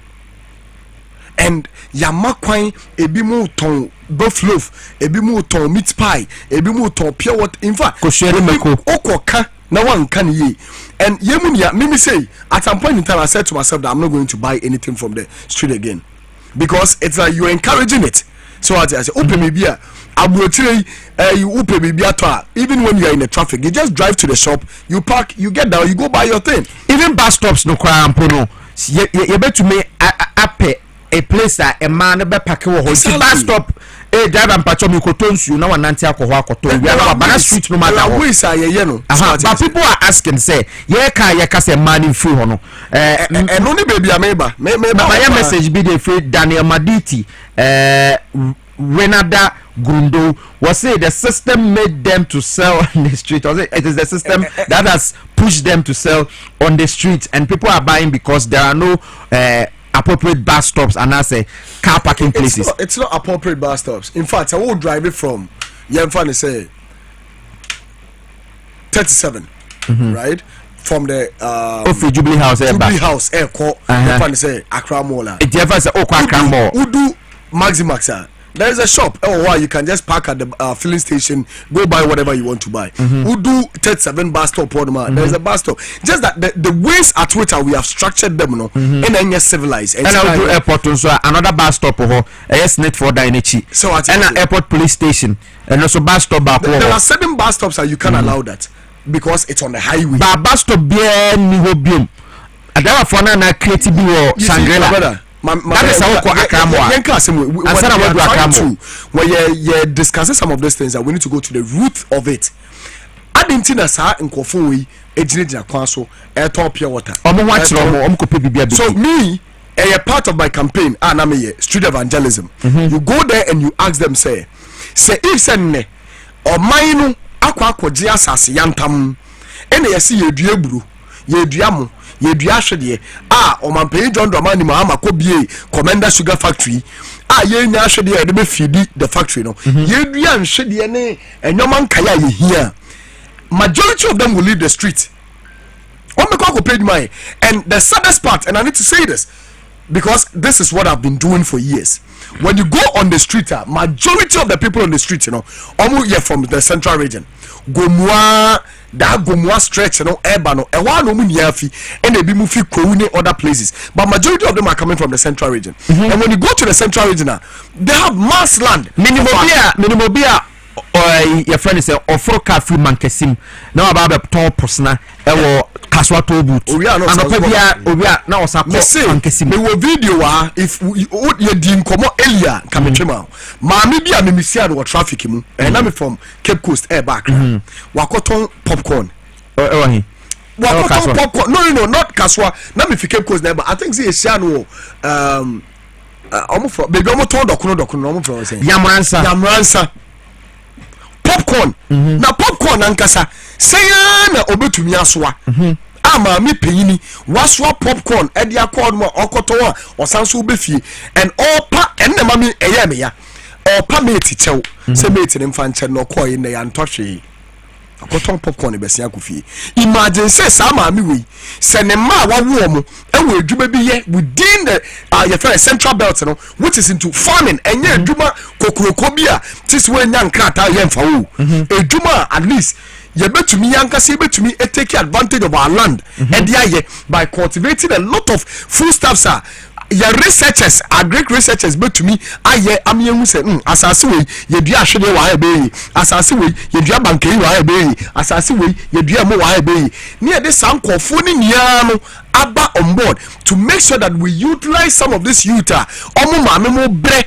e wa kwan so say ya ye be yomu ni efi so because in the aban minister metia no wo be bibio obia ne etimo papa wafa so opese odi ye maame fio ye nim say ya maame mu o kwa akɔpa mo omo asam kase e beba ena ye to aba mo to mu njai ye njai se hunu no me na say maame ko yewra Alex Kweku Tete ho Alex Kweku Tete eye panyia wo no eda Citizen Eye Ghana no Alex Tete Okrah biga boko de me hu wache ye say ye pese ye krom etie enti nkoma wo ba beto so enie kwa be so na ye mfa so adama fo no buofo mo so omo strike Tuesday ana na was a Monday Tuesday Monday mum okay man for fidis na menchia watifo na menchia o mampeni the first gentleman of the land na yenchia na bidiechi mami jime your friends Upukwajima na Jane Upukwajima professor baby will be a so say nyamemfa ahoden hye ne kase na ono na ne wo plazo so timi ma ne nyane oh ba ma me no ho ye we say de no ho ye chese nipa bia me tiwe mihia nyame intervene nyame ma na ahoden nyame intervention ne de hia pa yes na driver for ya be ma na o kasa mbo yanso watokada o yekawona watokada o driver ni watokada your driver ni yes drivers watokada me say your drivers asem adaba for say wo munye adwuma mo mpake yen ye transport owners ono watokada ma sha me driver se kwadwuma se wo nkwa tena hoy ubeba na car ne agesi ho ni ahwe esesa ban ne de ni nsifo etan okohwese ne car bom kwala ye sesa ni pe good traffic im but e constitution ni mo nti o say ni ho kwase ye to ade wo bus stop na ye driver ni be gina onya ba bi gina mu yi wo mu free na ko gina ba bi fufo na police ni abeche no na waje ne 10 Ghana 50 Ghana 100 Ghana esa o man ni mu yeke eti o mo say anu na ahye o mo bufuo no eti wo gitum say ye yi o mo free kwan mu but won ne driver for ne nya ade say o mo park o mo car o mo park for den eti ye mfa kwan say so petrol man say o mo say de ntia ana san kofo no ne foka no ansa na o ma yejuma sa no pese o mche we nyina no eyese enhyehye ye ma oman na aban na e ma transport zo ko Dubai ya kakra o mo Toyota Camrys ni nyina da ni nyina ya ban dia uko Europe ko America ko Canada buses minute bi twem wafo bi ente wo nka wo ka wona no nka wo ahoden ne sei ya ban hyehye say ye aban yi wo ma ye mfoka sana abezo jire so maka eto my press conference we GPRT for Kahobi concerned drivers committed drivers pro to abia free embra room na bus embra room na GPRT for mi o ma no ne hwe ono GPRT chairman bu say ne ka ye dodo say I have more than 20 buses omo de say wo kan de bebo o man no wo interest ono ya be ma ye da bu dan say no ye any tax say no no utua e de ma o man na wo kan ba tax ye kasa on file tax the whole year no on share one tax wo kita certificate say mitua tax say ya we ofin say tax ni say wa call renew licenses eno na tax no nye de chichiro man enko mo e ton ade ni nyina no unya one person po utua tax and so ton ade info impon ke acha wade kra no so tax yeah give tax bisan so o start say o drive bepim sami drive ni ba ko pen komra enka so ki ne minya 1 cedi nya 2 cedi metua 1 cedi ama ban eda ntimi wo hum paper da ho say tax obi individual be a was as is supposed to pay tax but indirectly wo ma omoton ne mari nyina etua tax because say oko na oko fa ne ma kofa biscuit efra brochiri na de ba wo ma ye bi ewo tamai omo nyina etua tax eti wo no ye the tax component na she price no mti wo koto a wo tua tax no why ne kan sa no sanity masa sanity no sanity no sanity tax na nipa ni tua ma aban no wo de aka price component no ho eti say wo apart from what obeko restaurant akodidi na ya ti receipt ama na so obeko supermarket na ya ti receipt ama no se nipa kona nkofa na niam no supermarket a na se wo ton wa bonte kra indirectly wo tua tax e de ama ba yes I can say mjo yetu kwan ne bi ni yetu kwan kakra across the world Piesie ye kra de ye nya lucky ni o gold ni o diamond ye o bauxite ye o manganese ye timber eni asenya oil asanya lithium kra ka ho kana say Germany wa koto brudu oto ya na ya tok na sasa na mo ni nyina ati airport free friends duty free me gina ho duty free kra e wo GFK and before du makoto charger $250 na ya $25 and $250 yes charger powerful one pa ni ya tax side just me bu ofu me ho a enka ho kra esi e duty den free ehum why ne ka kire o na me kire o say yes na tua tax in one way or the other mo chiche no tax and o mo de untimi nante with that tax eti yamfa kwan be so na yini o mu free kwan mu ho na fa yen kwan na esi fom na wonyi o mu aban hwan aban ne me aban se wachichim aban ne me ne wo ye hwan asede ye ma ba betena ha maka me de se sa ne ma no ni wo kwan se so so minister bia ya ahochira abaye ni ma ahochira aba but ye nso so sansem no so de bi enye ese se omo ni mu ye clean so what I say ye dwen oman na nkasa ho enipa ewom no ene ma oman ne ye oman ba enipa ne ewom no se oman no nipa ne ewom no na se oman no enye president na wa betena so no ba man police or reset Ghana it is ade we nyina say you push here ebetumi afa raf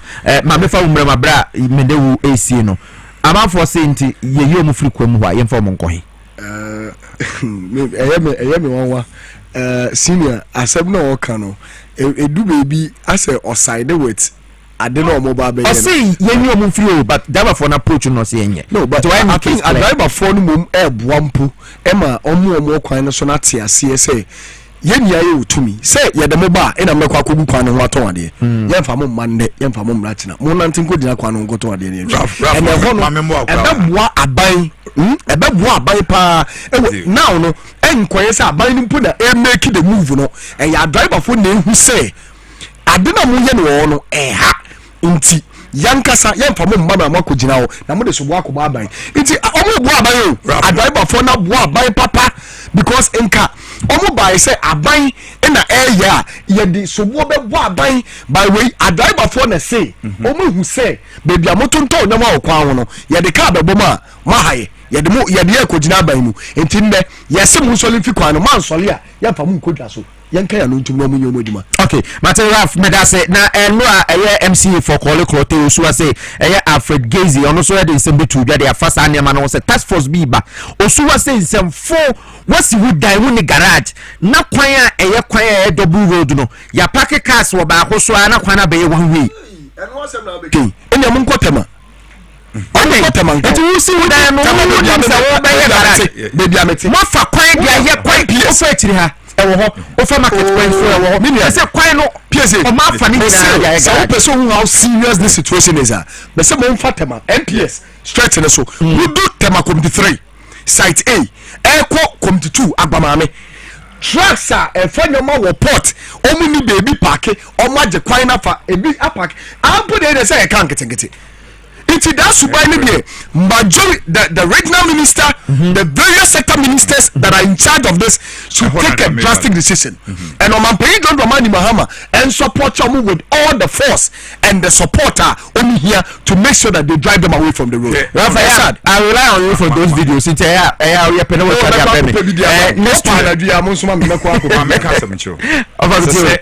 regional minister. Linda Okulu. Yes. Honorable ministers are omumu do aban appointee omo no omo kanche Mr. President na the city of Accra yen create baby for 40 in Nigeria for ye yen fa greater Accra no yen san create baby for ni move en free na Accra ye choku do sir NDC for us on manifesto no bibi sa money built a different city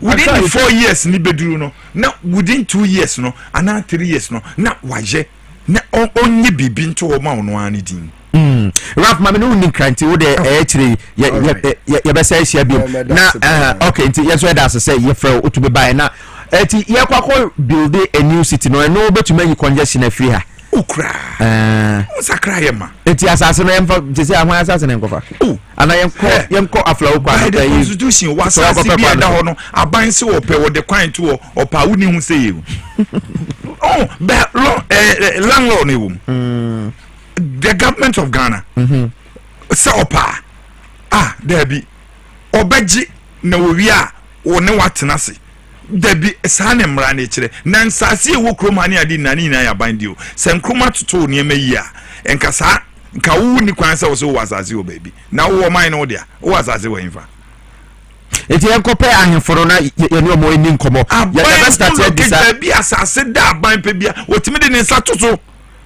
ye kan ban wo se aban ne ye fasio ye wo la ye bu enyeye on my constitution no ye di mu be more than 75% ye di ama one president John Mahama dia all right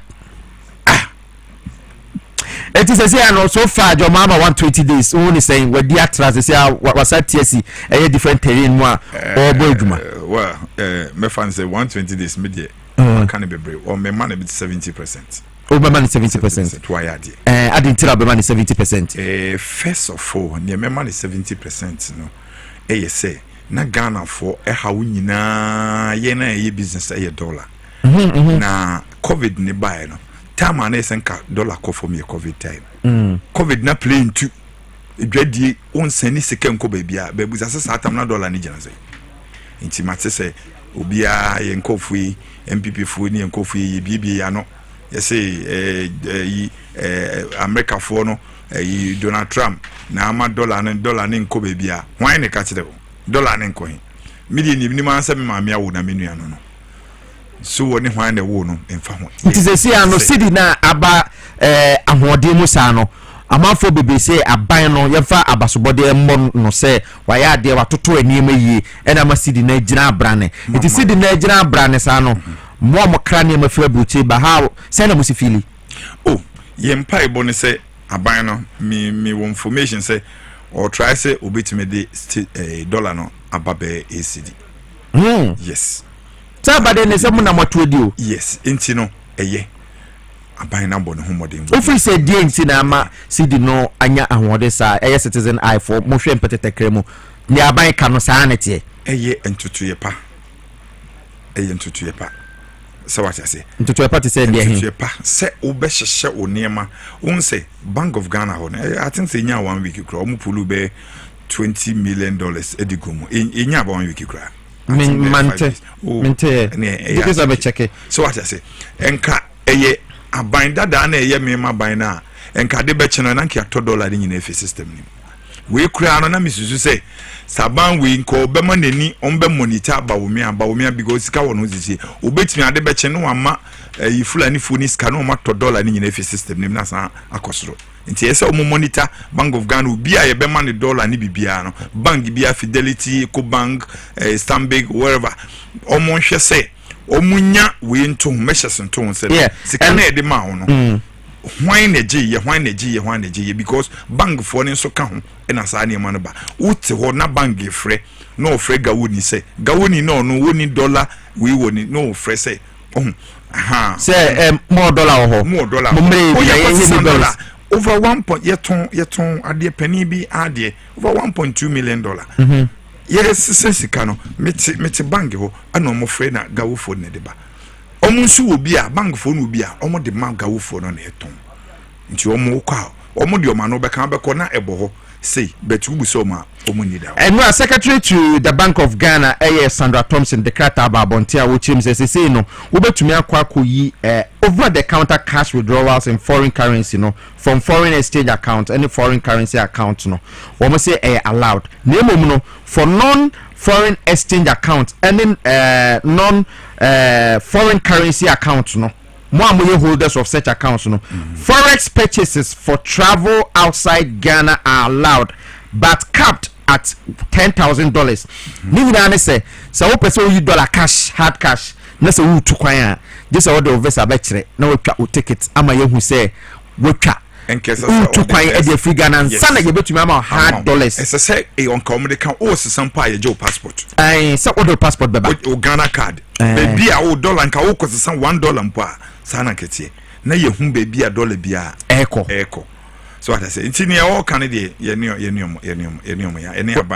ni na ban ya adwen ebebo ama Ghana businesses akoso especially importers ni exporters yeah obi nso dia ye ni purely business say me sorry anopa me $2 ton it's $1 no obi business no so what I say it's a man for holo egude man na make cho dollar na abasa no eso aba for no me can say me na me catch 4 days ago empeniphobia eye guru abat abandada no omu kam because o ma horo aguo nti so te no mu enkofu but a man for so a ma hodi bi agu asase sesa na wo sesa atra ho ba from nyesa be koso bi mo ba from ba to the ACD into 2017 CD a wo nka dodo a wabo so what I say ba from me na me ka so ba from nya me kan nya hiye say you if you be more ni omu di na ye $1 nti $1 no ma pack ego nti e ko form no me say $1 no o de hwe up to December $1 na e batu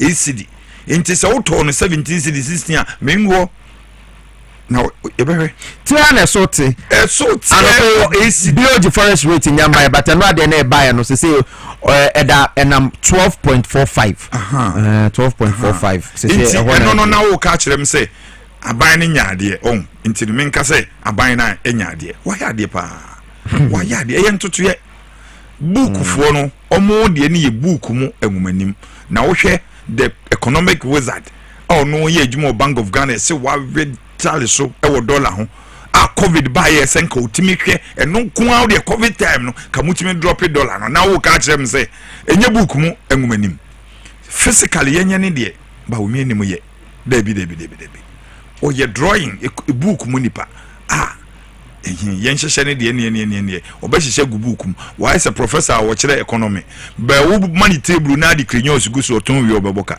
but obetimi che say obeko no ona professor of economics o de ko busa o lego wo say o mu table ton krinyos so a o ye bibi obeboka ye ni hana ya frimpom boating meboa professor onye professor frimpom boating meboa ye dine koto galamsa no wa moka ma anye manso okruma o say we ye physically o say wo ma ne kwan ama na it is say anu Ghana but ye di economy no ho nkomo say anu anema dollar no aba from na cedi na anya hoden no hwan na o hwa na me bisa sa question no ba wanya no hwan mo na wo mo shechire dwumadi ben na wo mo die a enu nti hu se ano cedi na stabilize no na yesi why government Mahama government kufosa man government amai no nkofo ono na wahehye ene nioma etoyi ye ni kruma na 2016 2017 ye ba ben mu ana na woni kruma ye busai se ade na ye dundum light ni ade NDC ba bontin be ka se omo fese no mato jing omo to your friends say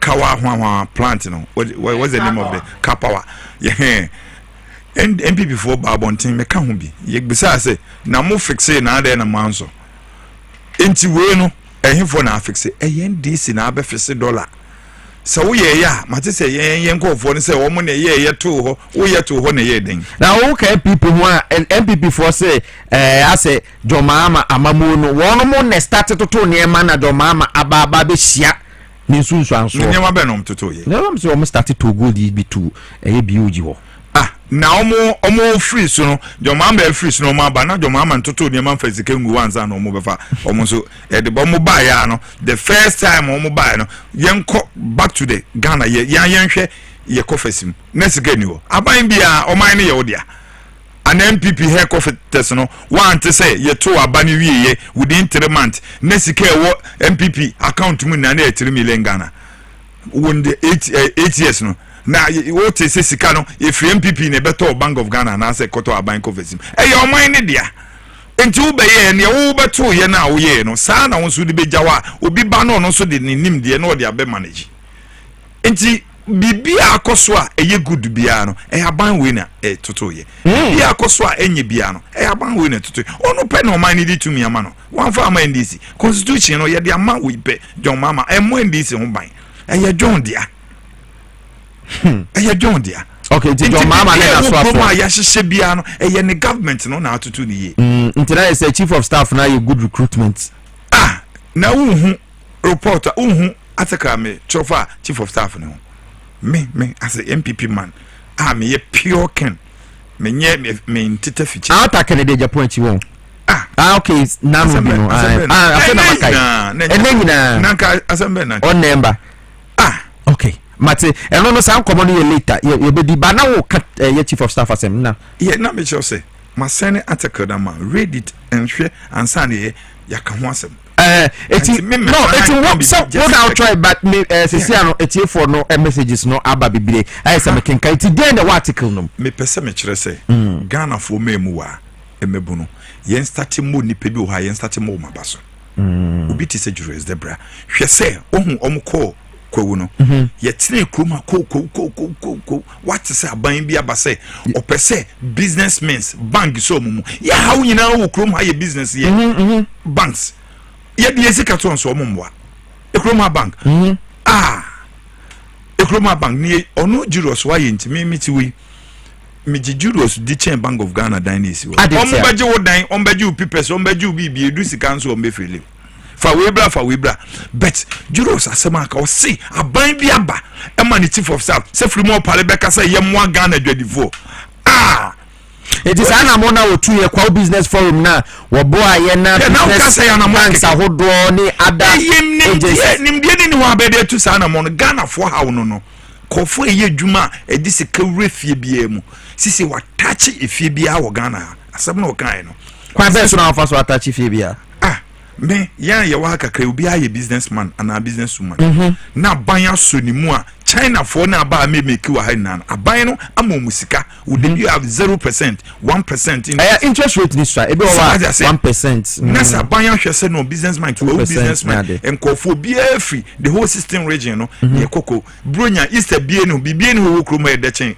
ko Easter na okole say Mr. Iradjon mikro mo ne yedi bronya kese nti yenye den ye pese ye boa business mo bia so nim say when it come to business e kwofo na wo ko for them get dey pa ene MPP mpanifo ete MPP nyina omunwuyo omunyina ada so so what I say but NDC wo hu say mpanifo na ete NDC no omu makwan ema young guys no ye mom positions okay. Young guys baby a ene chief of staff we do yakoto e mabunu na hu say we this is a time NDC itimede vice president free so aban free so no device we yaba won say MPB etimi implementing vice bi da but we there a free vice so no this is a time say mabunu we NDC mu so aban we mu ka kire ne say wo free wa fa chief of staff we bra na ni nim de so sao na so aban ni free ho Rollins free ho no de ma Mills Nevas ena onu so free ho your friends vice so free ho no de ba Yera John enti oma kire example enti omo start say omo free ho onyon pomfa nko ni chief of staff so okay na nya fe na mankofo gidia nkofo wo umu no ne onse nipa bi ho mo nkasa juries no onye obi a ntina friend smooth operator na say NDC for no say no friend smooth operator ade a waye mebu no we wini mebu a wo krom he na akoma okay enti say ye bi te say yemfa sameje mfi asebembra ono na the gold board aba and the gold board no aba de ba ya ode sameje mfi to ho na small scale miners gold na wo mo bari na wo mo to na wo ma akoto no ama no ne ene expert a kire say saa de na ekoso gold board ni nti e ka ho bi na cedi no I stabilized mejitum pa because ayem tutuye ni nyina ayem tutuye na the hands of God, the hands of the president ayehwan by the constitution say hands of president ayehwan the hands of president the chief of staff the right hand man president on sign on chiro on yahwe inti constitution said the hands of the president was a chief of staff inti chief of staff nkiyemfa ni nyina mra no what I say but MPP yen yedi NDC chief of staff ejina emra no into the same thing your friend your friend Oyoko why na kaso ade na wuni krumana Julius the former time MPP by yes into chief of staff going say up to now NDC phone call no esa so my friend because ono kra de ne niam a waye no anu o hye bi crancy kruma no I'm telling you why then or then oh someone anamo ben no me de me na me ben no say won say on so yesam churuni nti nsam churuni de nka wote nsam chen obi a ono ba mo so na mudi agro fi ho nti ni niam ototo ye nyina no te say enye wa magana lose a lot of money nti o free say won mo investigate no yes my best so now so omguso ne ma won so no ne office na ho ne ye galamsey site na ne ho no mo che no near channel chief of staff office from Opal office. I'm telling you what you want in mano say be cry be on my call you more being me say company be omote any ade ho sama say any obani mi no nyina so what I say enti no say yes ye be chichikru ni sa enyeyi we ye me political person enti no hu say yen kofu yi no makogina no mo free press conference samije mfie sesenki yi ne di enra kra me boss Kenneth Kraken bi and run a Jumiko program. So, young man, why Juma bre NDC? Just say, what fadia bonibo. Now we see, and you say a bicycle no cofa you. Yenti say a bicycle. Say it is a bicycle, the much of the command strategy, minimum yarding. When your bicycle, such a dear. Meme Nama, Moha me qua meeting and say massage. So as I say, and I'm say MPP Ninanka. Agrada call ni kahwa mas I'm telling you say enko beto kadim on ma kwana na kasa the MPP minister ohun na offer okra onu animu onim se no we would djuma pa de ma me party okono na oye dey ukọ nche na onante ko nenim no aye wiper okay na obi anyadaje ache obi sika emwotimi awini the heart of the woman etimi ababontin say me nanka me ye adwuma ma ba omi abepa yewura president Mahama Chow na sisie de meden me ne me dom nipa ne nso no onye mie pese okita dom enti enam sameje mfiso agrada de ni dom na san be join NDC eno no enya de pa mamo say onyi neji da bana agrada ka asem no oh na that day na one say ode chow pa ma sameje mfiso and dem hu ye na hu ne den o kan say me de chow pa ma John say John me masesa hwe onkofo ukomi page abi a me nso me wonkofo amabobo ma no sa nkofo ni nyina eye leader abato no eye wiyo eye serviceable eye obi na command answer me ye sure say nipa ba ku bi betimi aka chem say mamwa na mam nkoto aba monto eye serviceable eye obi dia obi command ikroma sanete medase eti asema ye de twato na yakwakwaje aboafo nkrato abasisi a ne me ka kire Ghanafo say ye uye MPP uye NDC emebunu no monster tete obi a oboa ye emebunu no uluma afo adwuma no ade a Julius Debra ye no uye bebunu a fa wure ehun se no enipa ya me kodi na chi no oye odena waya yesene waye bida waye ema ye hunu se debi emebunu na ye adwuma maye no omo na hodin wo mu nti ye ba ye ni di nye omo ne abufu ankofo di to abeti MPP ye se mebunu no omo enfi omo be we mu de omo kire se mo na ye constitution kwa ye ne embebunu ne daachi anambwa ye ne daachi enti daachi mfo no mu didi je omo wi a na wo se edu adwuma de a wo se o mese no nkoye wanga obeko dabi enti o stand it to enti munya gidi woni mu na monkai se yewura John Mama wie 4 years na munyi no for Fred Bella ne beboa mo nkasa beboa Ghana Eleja Kennedy chifi na kodi na chie debitio yenye sa oyesa na tese wonye ne kwa didi oye Ghana ni meye adwuma se baby am hu se oye adwuma etofo bi agida MPP fo mistake because ono no me kasa wo wini me heart se ya dia se MPP Kennedy drop in there men kan ho bi straight to me kwa kodi na chi the Kennedy no PD metal Kennedy okay mate but wo ye adwuma pa na wo hu na opesa obona me da se Alex Kwekutete onda oye peyi pa woda Citizen I Ghana no na te say ye no etwetwe enkomo no mensa ka Power FM ede something amazing abedwa so mensa ka na sa babium and na no pay me kai wo say mensa ka no financial hustle bia o na mu bia no ka bye and na no pay wo dia ne say wo be fa wo phone no na wabo *274 hash *274 hash obwa na fe what choose Power FM I do bako another page so na wakwa take it by 5 cedis enti o calculate 5 cedis do apesa wo ba say me 20 another dey ho 20 in chance 20 cedis so 20 in chance 20 ticket enti na calculate 20 times 5 na wo hu bo no momo ne bete ote a enumere ye bebie eye floor no draw no ye bie draw na obo say wodi a momo baba begu o telephone number so say kodon anopei amafo bedisika eti start ne twabi se CA *274 hash era that TV so twabi na obedi eye Power FM ye na ede aba ye say NLA Caritas platform no mensa aka no so a ye say anopei twa na so disika obetumi edi 500 Ghana cedis se CA enti twa ne se CA *274 hash wo twa select Power FM na so kono kodibi ye twa ho aba ye ba ye babo nkomo foforo e wo fidie ma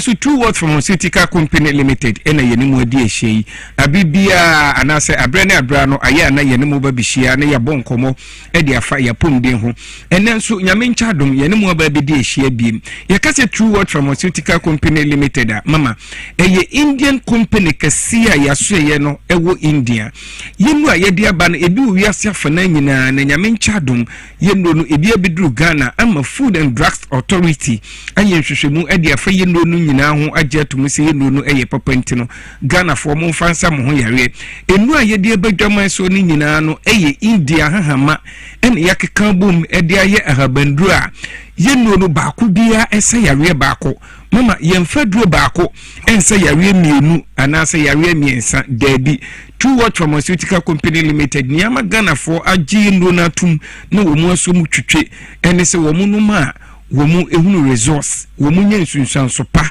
enuo no gi womu enuo no siesie womu enuo no ebo womu ho ban enuo no ma womu nya womu ayaresa enti se ubo ye no din na wo bi a wati India fo enuo bia no aya na wohunu se yes aduru a mudi ho adanse no ade se ebo adwuma yenu a yede abadwama so no dɔɔso esan edrenti no aya na yentumi nkasa mfa yenu no nyina ho nomum abibia aya na yenu no ni yedi kan kasa fa ho eye ne esa ani yare ya eye True Word Vision Capsules no True Word Vision Capsules mama eye ani ho adwuma obi wo ho a woko hospital doctor kacho se wonya glaucoma anase pressure bu wani ni so muma nipadua na kwa yen kane nyankopon de ma yen yeni enti se uko hospital na doctor kacho se wonya glaucoma na pressure bu wani ni so no wampe ho asem ana wontu ho anamo a eba bedu mpempenso bi eba bedu nya ani yare nko a ema nipa woye mmobo ekodan obi anse no wotimi aye bibi wo abrabom enti ani yare de abibia ye mfa ndi agro nipa acho se doctor kacho se wonya glaucoma na pressure bu wani ni so a ekosai intilikase bia ekoneti wadwen edumbo ma huna de abuni friend optic nerve no se hu tuchima emasenye usi huna de no ahoden ba fom enkakran no wontu anamo a ebe bedrum pempenso bi wani no ebe befra kra entena sin twen emu wani mfra ma wo meye burden ewo family and society no mu abeko through what vision capsules eni do tatahwe ewo ho a ebe bowo mepa acho ye wo obi wo a wotimi pisa nani saa nani kusua na eso ye ne hene nti wo be pisa saa na ye kokokokokokoko nani ne nsuo obi wo nani no eso ye ni wisi wo da so ya no pa na wo hwa ade a wonhunu aya na nani no eso aye ne blare aye sententan bi wani no so wani sunsunsu wohunu bia obi wo ho a ade wo akiri a wonhunu ade no so ben na wonhunu wobi mpo ade sa na esuma dru no kra uyo bia wo sa ohawe nyina aduru baako a ebeboa wo na eye India hama ene yakeka bom bia ye aduru eye true what vision capsules me pacho yindo no enye eye drop na eye capsules a ukoda enyume bia wo befa baako uyo obia etesi wani so ne boni ka ne cataract se etesi wani so a me pacho eteri esi ani kosua ne so a ehase boye enka ye nti efifi ketekete ewo ye ni lens ne so enkakra na etere ye kese wontu hu anamon a eba be kata wani kosua lens ni nyina so na automatically se ekata wani kosua lens ne so a ne etie ni se wani no enya de obetimi hunu ade biem ama na yeye nipacho adua ebeboa wo eye true word vision capsules ensunsunsu bia hunu wani kosua no so bia no nipacho entra otoso bomodi na kohwehwe true word vision capsules ni bi na uji true word vision capsules na wakai agi yadua ye friend stem cell anase wodu be fi di mu mpo a uji vision capsules na wosi wo momma wo yaduro na eye powder ni bi enfanka ho eno no wodi begu otwetwe maase unum true word vision capsules amana siesi wo no na true word stem cell no so e de ahoden sonko e be wani entini no emu biem enti wo ji a na wagina ne enu nyina ne pa cho bomodi na fa ye number na amanfo e bre sese esai ekomunti no nipa dodo na de wo mu agimu enti enuo no amanfo twa ena wo mu eja agum ebinum de sabi yenkundwafo eni dwade nanso obi temi da ase abrawa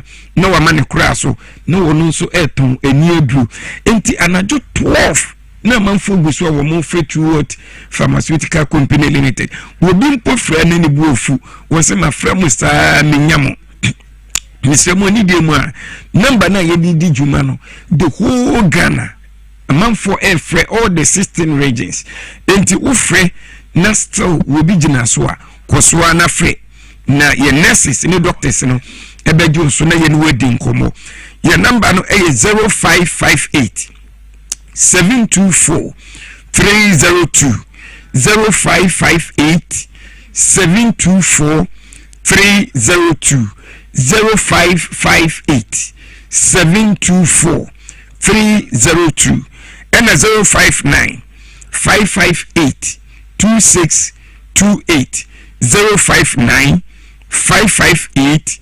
2628 mo hwe yen ewo TV no so no number no at the screen no so afenso ye kasa fa true word vision capsules no wo say ye de aduro no e de ato screen no so me pato aya fa phone no twa uko baabi ayeton aduro na wo de akire se wibi na wo pe ne sebi yamfa sokwa ankoda ne wa chenchena mame nkasa mfa ye aduro ye fra ne joint fortis ho joint fortis eye adwuma ewo ye no mpem ene yaposo joint fortis no eye adwuma ewo ye nompem ene ya poso eno nso eye India hama ene yakeka bom mama ye de ye adui na ebi wo leading pharmacy herbal shops and drugstores the whole Ghana ye no baby obekodi e obenye bi ato nipa cho enye painkiller ne momia kofa yiya no e de aba okutodwem ama okutodwe emututu oje ho a enje sabio obi ahunam tutuo ewo so honam nyina eye oya oku echi kase usisi echi sabio usisi etweba oto ase ebesi onase na yebeka ne siatica yi wo sa ohawo nyina wedu eye joint fortis nipa cho ebenye adwuma ewo nompem ene waposo na ni akofa yi a ne de aba no eyi a ne nyina e de afiri honum yedu a etoso miensa ne kasafa ho eye nerve alive mesiamu nerve alive no esa entinimu yawe na sabio nipa dodo na ewo entinimu yawe nanso wo mu nim se nsunsanso wo mu no eye entinimu yawe unya entinimu yawe a ema onsayi otititi unayi otititi unantia na yese mane ewo wo unamu obi wo a aye na emfifrefi ni nsem anase ni namu obi wo so ade a ehye anase ade a enwunu mu a wonya tinka bia sabio obi wo a na nantia ho aye ne din na waye mre uyo obi ehunu sansunsanso wo nyina ebo nka yese wonya entinimu yawe mepacho ye nyanwe anase eluno edoso yembre no nsusa fa ye number no na uni ye eni nkomo ebia ne ye ntimi amo oyare so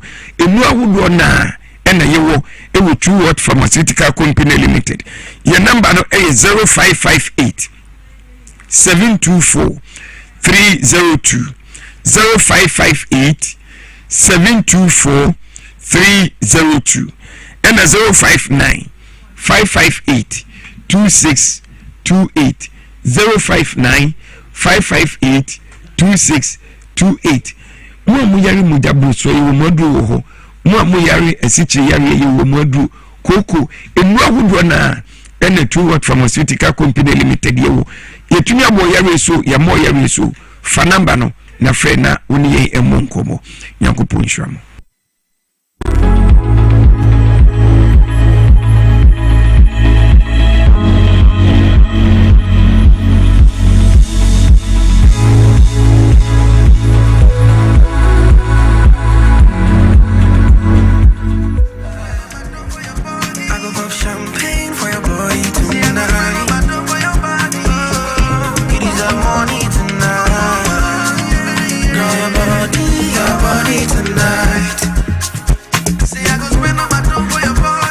Minutes after 8, Dwaboase Power 97.9 FM live on TVXYZ. In case you're just joining us, this is where we discuss Ghana.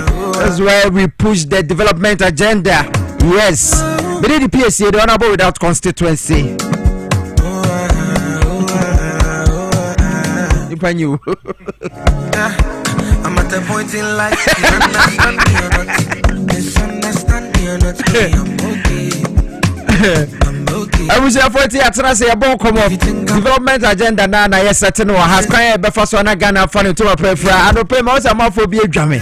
I say now more pam you know your massa. You do more could inside. Uncle Dumo, you have a better Lydia Tay also watching live from Asasawa. That's Asasawa Funina and now pay Eastern Region 4. About said also good morning to all. Let me tell you the truth. All the vehicles are parking at size 2. Don't try to get them out. Don't try GPHA. They should all okay. Better than your clear. Okay, you want them to get Cartons attentina what tema community 3 hono woma wo moko porto ye nyom free kwan no mu okay yate Georgia College o say Ralph air right pa manu asem no na I think say what the message e buy Daniel Maditi Winada Gundo okay medical card end dada we say ye ahokyere na amanfo no kotonton ade wo kwan mu ahokyere kro na so be ma aban ape ba bi nso ama wo ma akwa koton ade nka say ye yi o ma no aduane from ano by say ya de papa send okobo kro no am roba no so ohia sika nti ade ntina say obi kobo kro no a ye che no so what I say so that's the difference until you will sell to earn a living what I say obe make cash kudi l'argent kakra but ton wo baby a yama wo se ton enton no ewo baby a enye se bi nko obi oton wi nso sanko no so oton dia pisco nti ade ntina ya ye chesa nipa no because Ghana mra empenti Ghana mra tia se obeton ade oba stop ne kwan ho nti monti asesa amfa mame Yakubu Musa the free Pusiga was you here live ewo Wempan Sampawin FM ye chiamo na no pay Pusiga fo nyina was it bra Piesie we are still buying fuel for 20 cedis per liter. Something needs to be done about it. Yakubu Pusiga. I think Pusiga nasa fuel ne den ka ebia Pusiga de ebia toswa na kakre bi ebi wo to say ebia 50% because of distance no. I free time 20 cedis per liter. NPA boss Honorable Eduji Kujo Tamaklu. My one voice no crisis here. One Western Region CEO for National Petroleum Authority, lawyer Eduji Kujo Tamaklo say tanker drivers no more problems no wabe obe solve e de amamo za na edin tokwa semno eba no nyabotre mame mayembo Eduji Kujo Tamaklo voice no because fuel asema ba ha mayembo voice no ewia na yenkodi nkomo tew ewa ha se emfa ma lawyer Eduji Tamaklo Western LPG ya more transport no se bedu fuel enu fuel ni nyina dey mo a ba de bia mo driver for no mo complain say owners no omo mamu the needed way it the ebesi eye wo ejumam ni say yeah the drivers will be at the bar they be making sure say salary aye tuamo no a bit more consistent na sebio o de ma wo nipa na o say sebi utuano so bit me dey den ahwe ono an na busiafo so MPD can and say when you driver no can ya when you be diverted product one diverted product no crowd can no say be dey e be ira uhu ni nti na hia say akwan bia so a ye be fa a ye de be boa modwuma amoye no ye be ye e be so mu nyina mu say mo mama akoma entum yem ye nso ye won kran no ye dwen mo ho at the right time mobeti enka the CEO of the National Petroleum Authority NPA boss no lawyer Eduji Kujo Tamaklo it I think say petrol wants some Pusiga for kase wo moto 1 liter for 20 cedis no I think say ordinary be dey to lawyer koso na bo adwuma sa efa emayen na ye to adwuma dey so 43 after 8 yanko med Moses asoye wo mo dey dro bia Barcelona cinnamon e wuma garlic capsules na kama pa eboa e detoxify body no bo ama moje dey afusani ye no achi prostate issues bawa ye beboa ama ho ato fertility issues oba untumi wo no kunu mba ye be sperm analysis nya ade nyina na ya hwe diabetes and hypertension stroke ene nemu yare ni nyina no oba medimosis a ye betumi aboa 31 good years nya ye san yare yenya problem bia da yeguso a Ghana for budget ye so sa Dr. Prince was here betena se akwaba Bibia Moko. Yami adum. Abaya meti heidie. Nipa nyu. Ya sheda.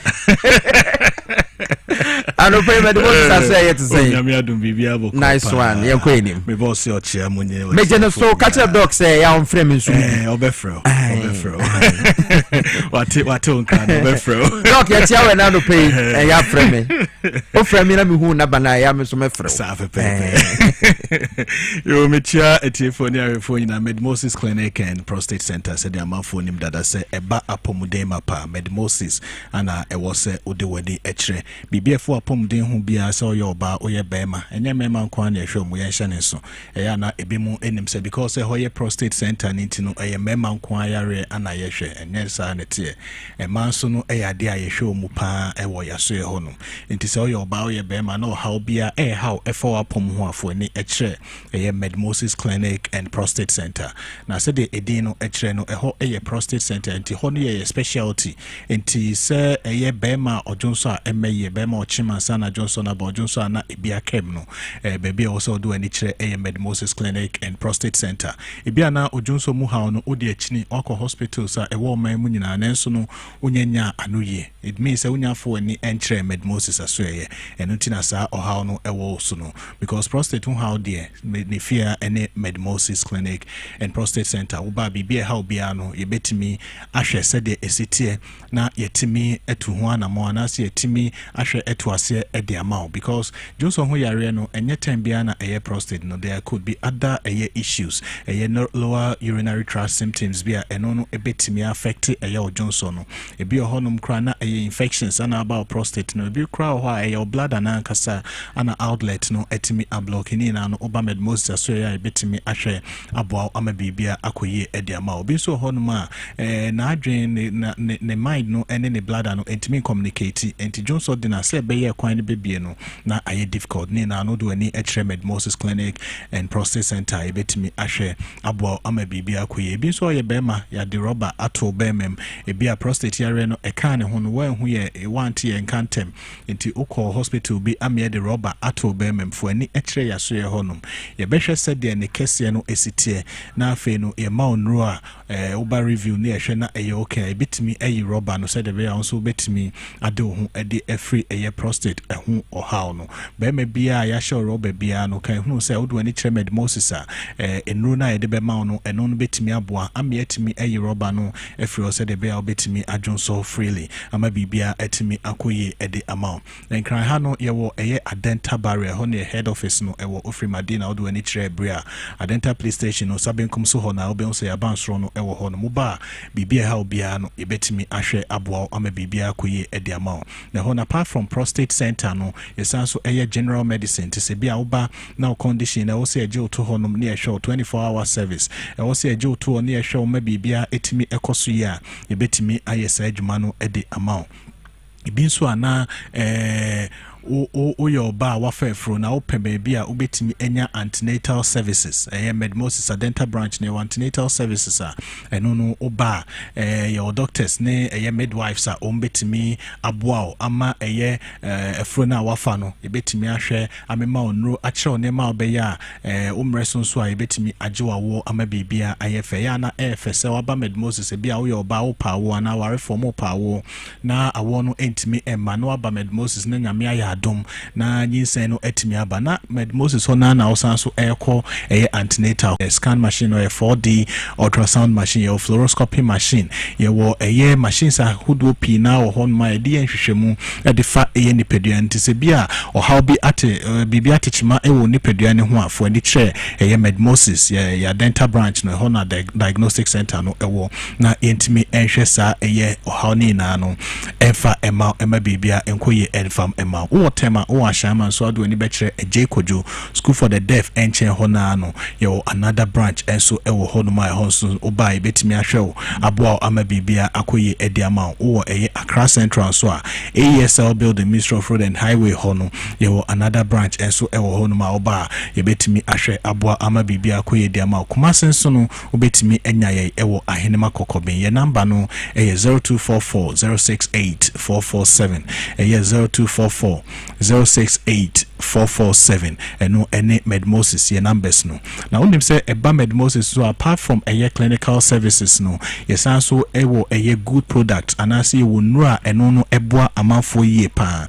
on say ye run clinic no ewo se timi enye nura no so no obi a ontimi emma ya so obi a na ye branch ni bi timi emmel but then no what yenka o pedro ye nuru na ni bi now they solve problems bia ye wo nura eno so no etimi eboa nti efa prostate obi a ne jonso entimi ma no Prostacure T any Prostacure X ewo honum se eno no ebeboa ama jonso no etimi eba ye T no ye peti no eno no ofa T na eno no beboa ama jonso no etimi aba na afi capsules no eno so no ofa any T no together ebetimi aboa ama jonso no etimi aba ye na capsules no ewo extra benefits enti ne friends Prostacure X enti eno no yenim se prostate yare na toda etimi cause erectile dysfunction and as it me more ho den sem form it apart from say prostate Prostacure no eboa ama Johnson no etimi abaye no extra benefits na dey account no say eboa with erectile issues enti we bema na fa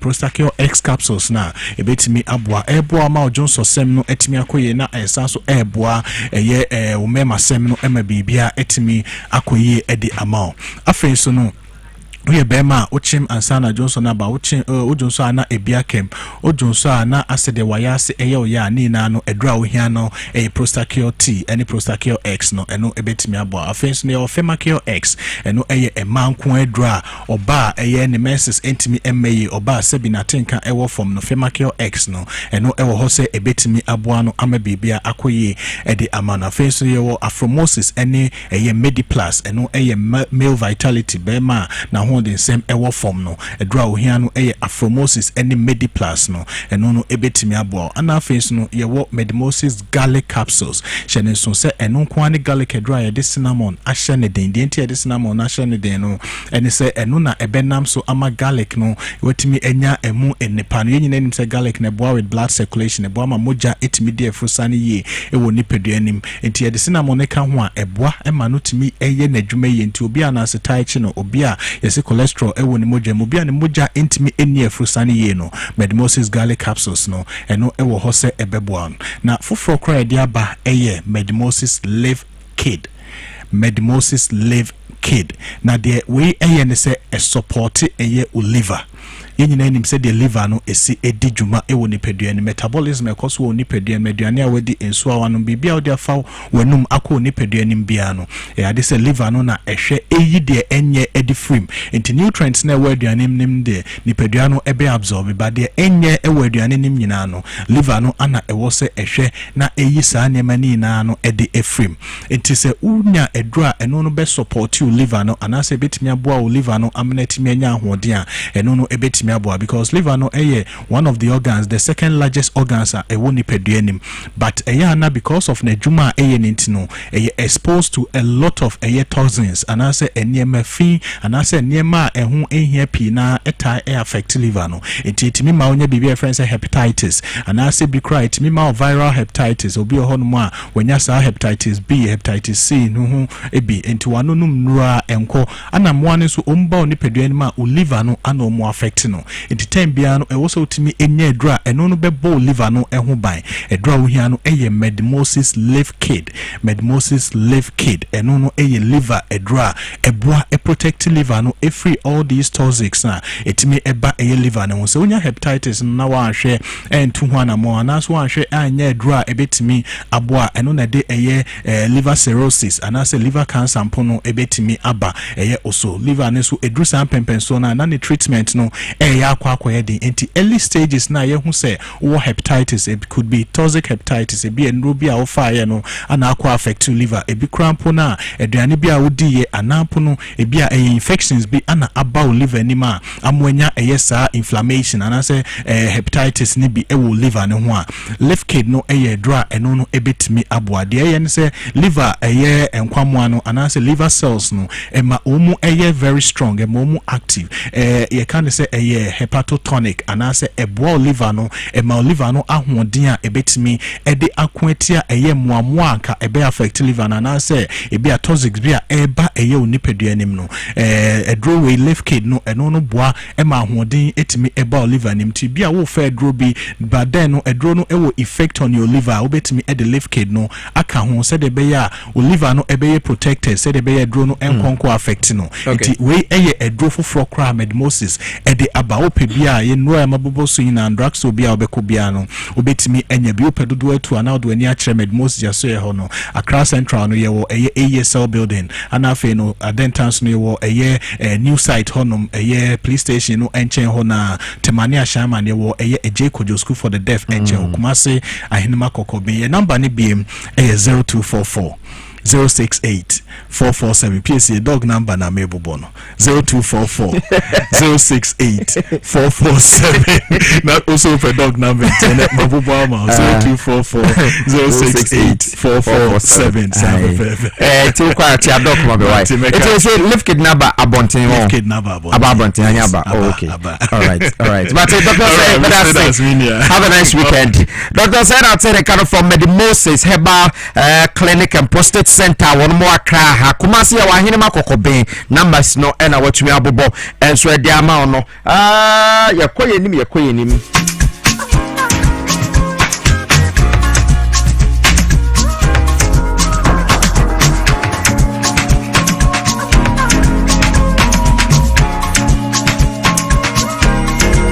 of the show, you babom komo kakra e dey afa Ghana your railway sector no ho. Your railway sector na for issues bebre. Adentina railway e kwan e da kroma se ya train e fa so. Se si am say no free tema be se kwa kra na no pe e na e papa. No free nse won be yesu ko duru bebe ya tutu train na de no ye de kwa he. When say say train ye adwuma na nka first no train to be free ko for bia na nka e ban kran ka bode e bo fo. Nkanya do abuofo ka tomatoes buofo because train enye kese kwame nkoma bresu na train ye adwuma adenti na train ye adwuma okwa awaso adenti na say train to mfa box site na fe tipa trucks akese na fa box site na say ya kwan so bebe enkomo ne kono anka from now ka bia say free ko sunyane a ka wo betuma nya train utimi saa within 3 hours 30 minutes we do adenti na ye was a problem na train kwan ye ni bie Kama pakadan de no ekwa kosi hi eno so se yebia e de amfaso de na de bebra ya yetenkran ha adentina Kumasi train nya adwuma na train kwan dey ye di force na eguso na ye ton adentina Obuasi train nya adwuma dunko ofe train nya adwuma takwa adentina train nya adwuma takwa di kodokrom train we da so ye adwuma na ye baba sa akobode nyina ba na we your basima we do gang kakra your supply around so supply near there. MTS7 culture say, yes, you, we a go getter, we are the planner, we are the do it all woman. I will build the career, build the business. One bold step at a time. MTN sees you and we are cheering you on every step of the way. That's why we created MTN Ejumapa just for you. Power. MTN Ejumapa na ba was just for you or buy sima your business. A bundle package be a buy a call near for messages and a for internet package be a yatna sia ya dia ba MTN e dia ba. I see a ma mo ye ejuma ono aduane na wo delivery bebre mo say no and I am betumi aba MTN Ejumapa ne so. Minu aba wo shop bi amanfo order na wa supply o rider no ene ne ekeka ka ho no open say your friend all the time supplier open say your friend all the time ya be ma ye bundle ye come up as also about with insurance benefits about protective business no e be at rent be to a bundle na no e boa dia a protective business no because you nimsa we your buy sima we ye dwumaden dia boa na wo da chi akoye onu da ne so be dial *506# no dem *5060# *5060# *5060#. MTN Ejumapa bundle. Let's get to work on your success story together. MTN Ejumapa, powering women in business. Etiente abekọ ko boss anko ba me enko eye solar natural clinic ne enko bo enkomo ene liver na wanya problem no ya tumi aye researcher ye de eduro aba eboa.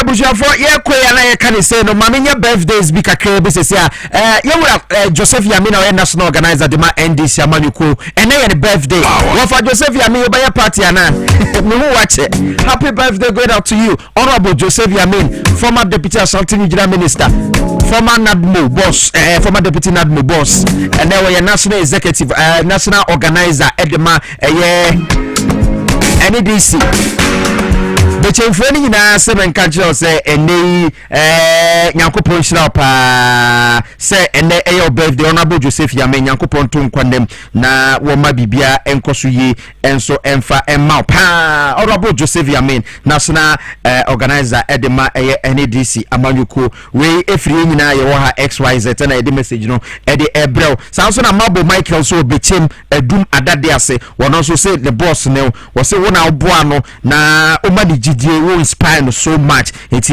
wudu wa wo dey de Nyankopon ento nkwandem na won boss keep the fire burning the future salute you mini akwame me nka so ya konya kese mu ameba be take over ona ya kasama for the gold board or try the birthday mo fa kwame mfonyini nto so mame happy birthday in advance brother Prince Kwame Menka Media Relations Officer Ghana Gold Board Kwame Menka watchina yebeshia ochira de otwu mutan yebeshia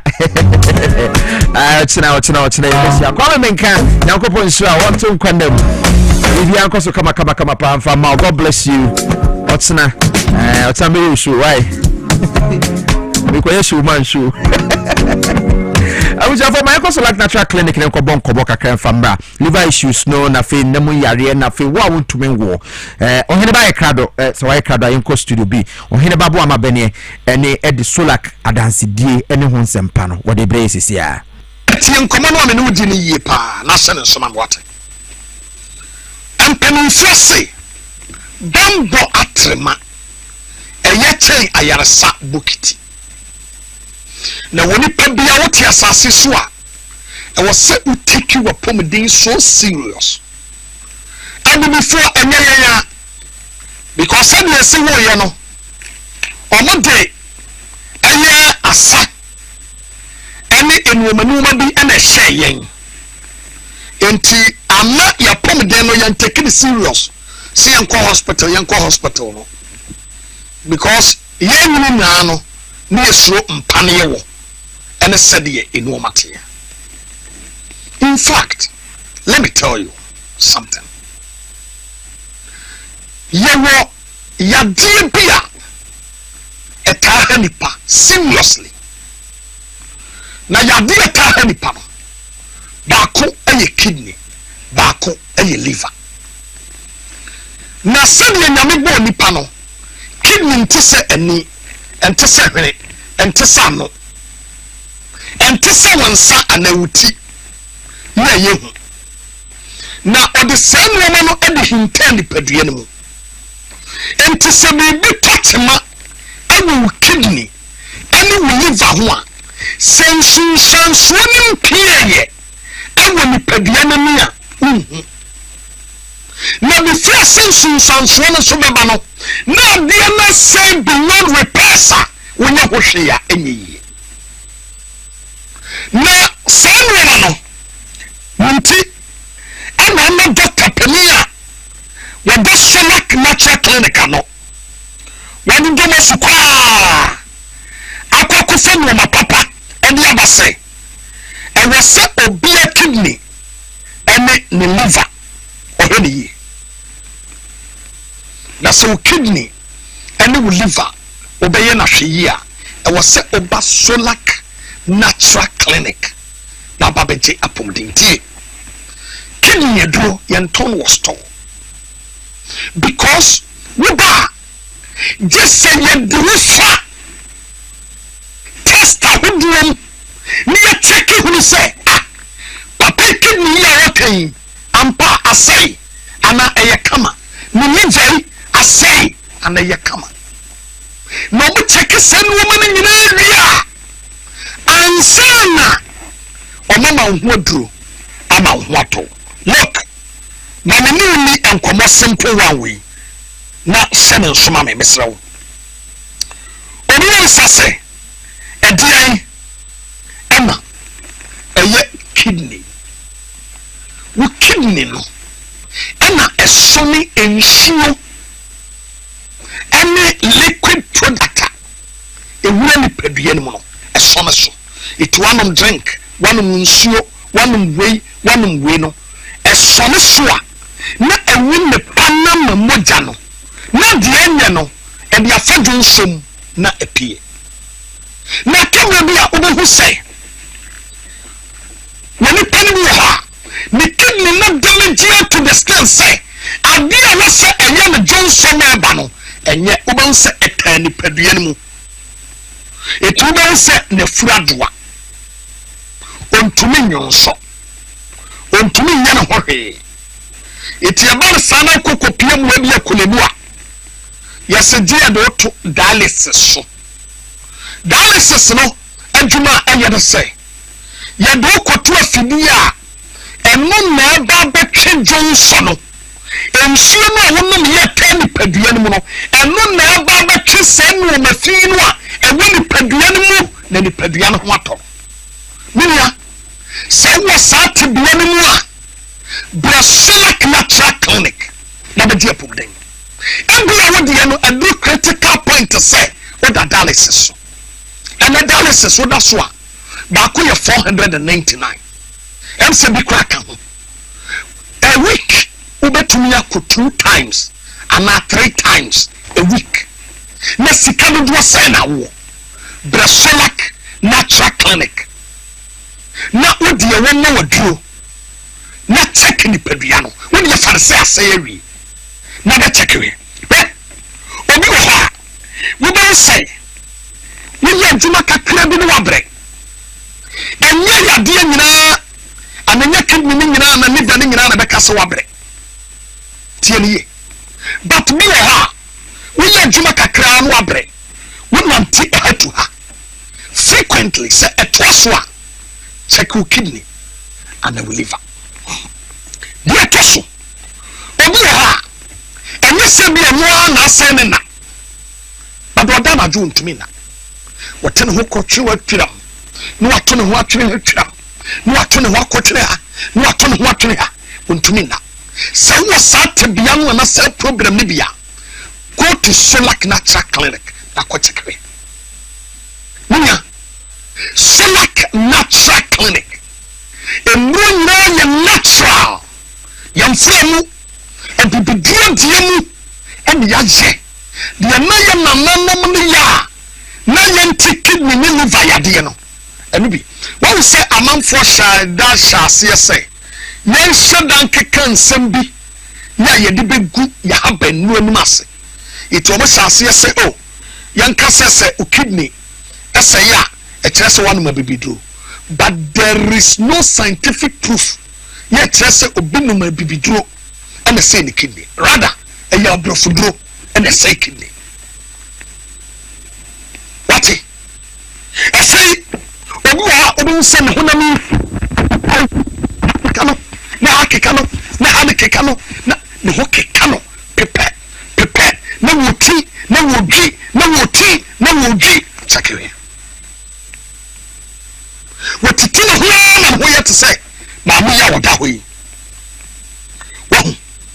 obi ha osori amapa obi say na nimu hohono ebi asemo se nimu obi say na ase atatai ni nana ise jepim no wode won say mia na atom mia se wonai ete say ana all this problem wa ko Solak Natural Clinic obi ha no Moses no emoja na buba pa podidem check you when you come here ontumi home ontumi yebi breathing out ontumi ye na home na yesini minia o sat bia ne bia check your kidney ne liver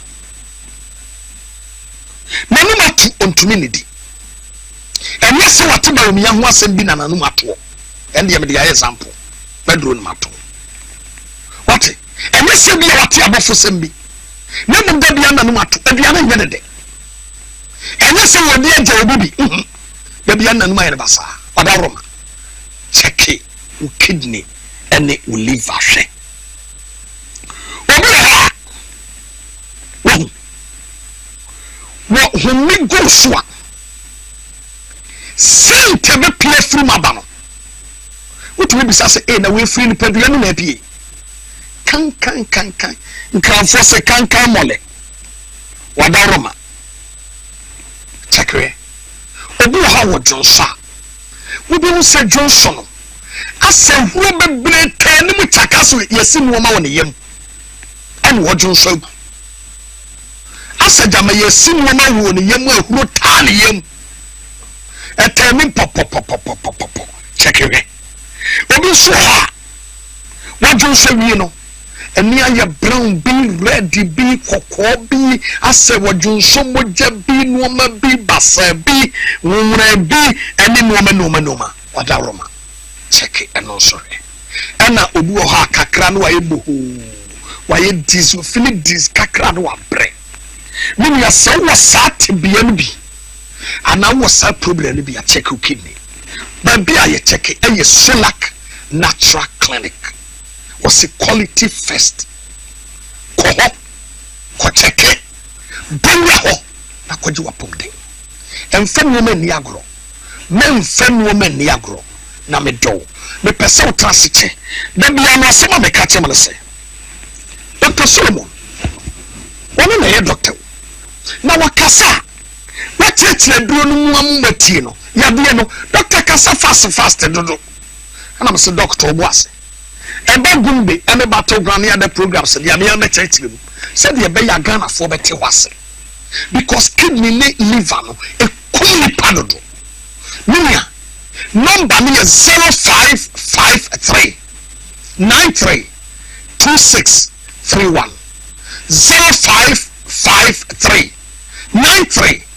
2631 na make me no vanku number no and a good screen as a one free na no doctor penini nkomo na kase ni o fili enye kidney ni vanku an o sadami obi awo ehun aye ne den obi a white atena me so gomo atena me so lost on count atena me so obi a sciatica na sisi na panom na poso ni kotodwe na tibra mo kase obi an BP ewo so opese bafom ono pa na emema no nyina so masa emema no a nyina so ono na dro na me je de ji e 3 points na anya nkwale ndo ntina ehiafo no ya se atwe ho masa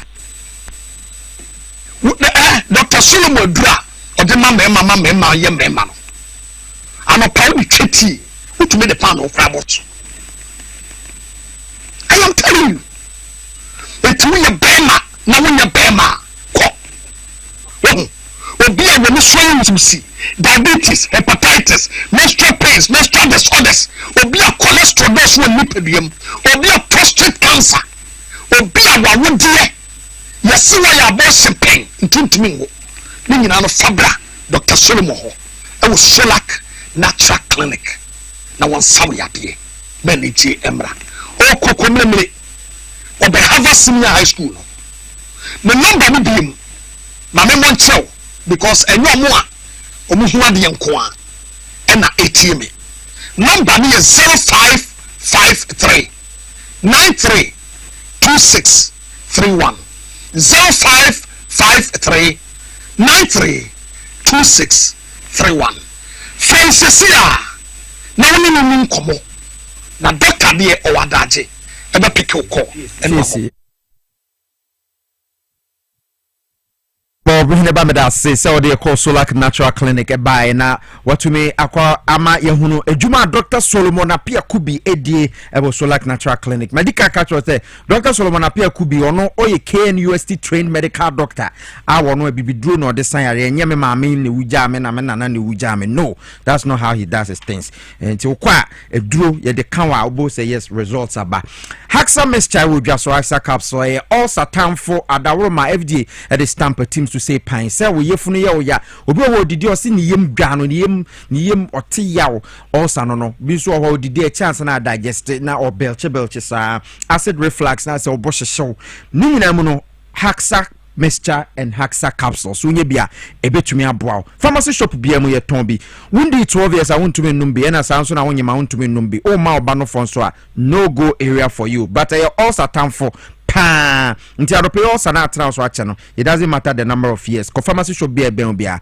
Haxa Mixture and Haxa capsules so benya bi madina for moko cats pharmacy kaswa for nko Ducat pharmacy na fe Little George so tema community 5 oduru ha obenya eduro yi bi wo so ni impotema oba XYZ ta hana shop obetuma anya Haxa Mixture yi bi ebi esum ho ko ho a obi 0240238310 ofran penny for ebeje so na bibia so atumi akonkan Kongo Ghana Limited for ede Araba Basin pills abadwa so ma menkamfo bi ma ena no pay menu aba wutie mi abu nsa na wo bre ebi ho de ne babubububu na okra yam hyehyw wonso de ne ntumi maye ni nyina nso no ama eye odaye dysmenorrhea painful cramps nti eba ne sa na ema wo bre ukoni pemu ana wo te so sa kope Araba Bazen Kunu Ghana Limited for Nedia pharmacy shop BMU bi wo ho uko eye East Lagona ye wo a Champion Junction ho na Kunu Ghana Limited wo for 0244-139-176 mayenko bo enkomo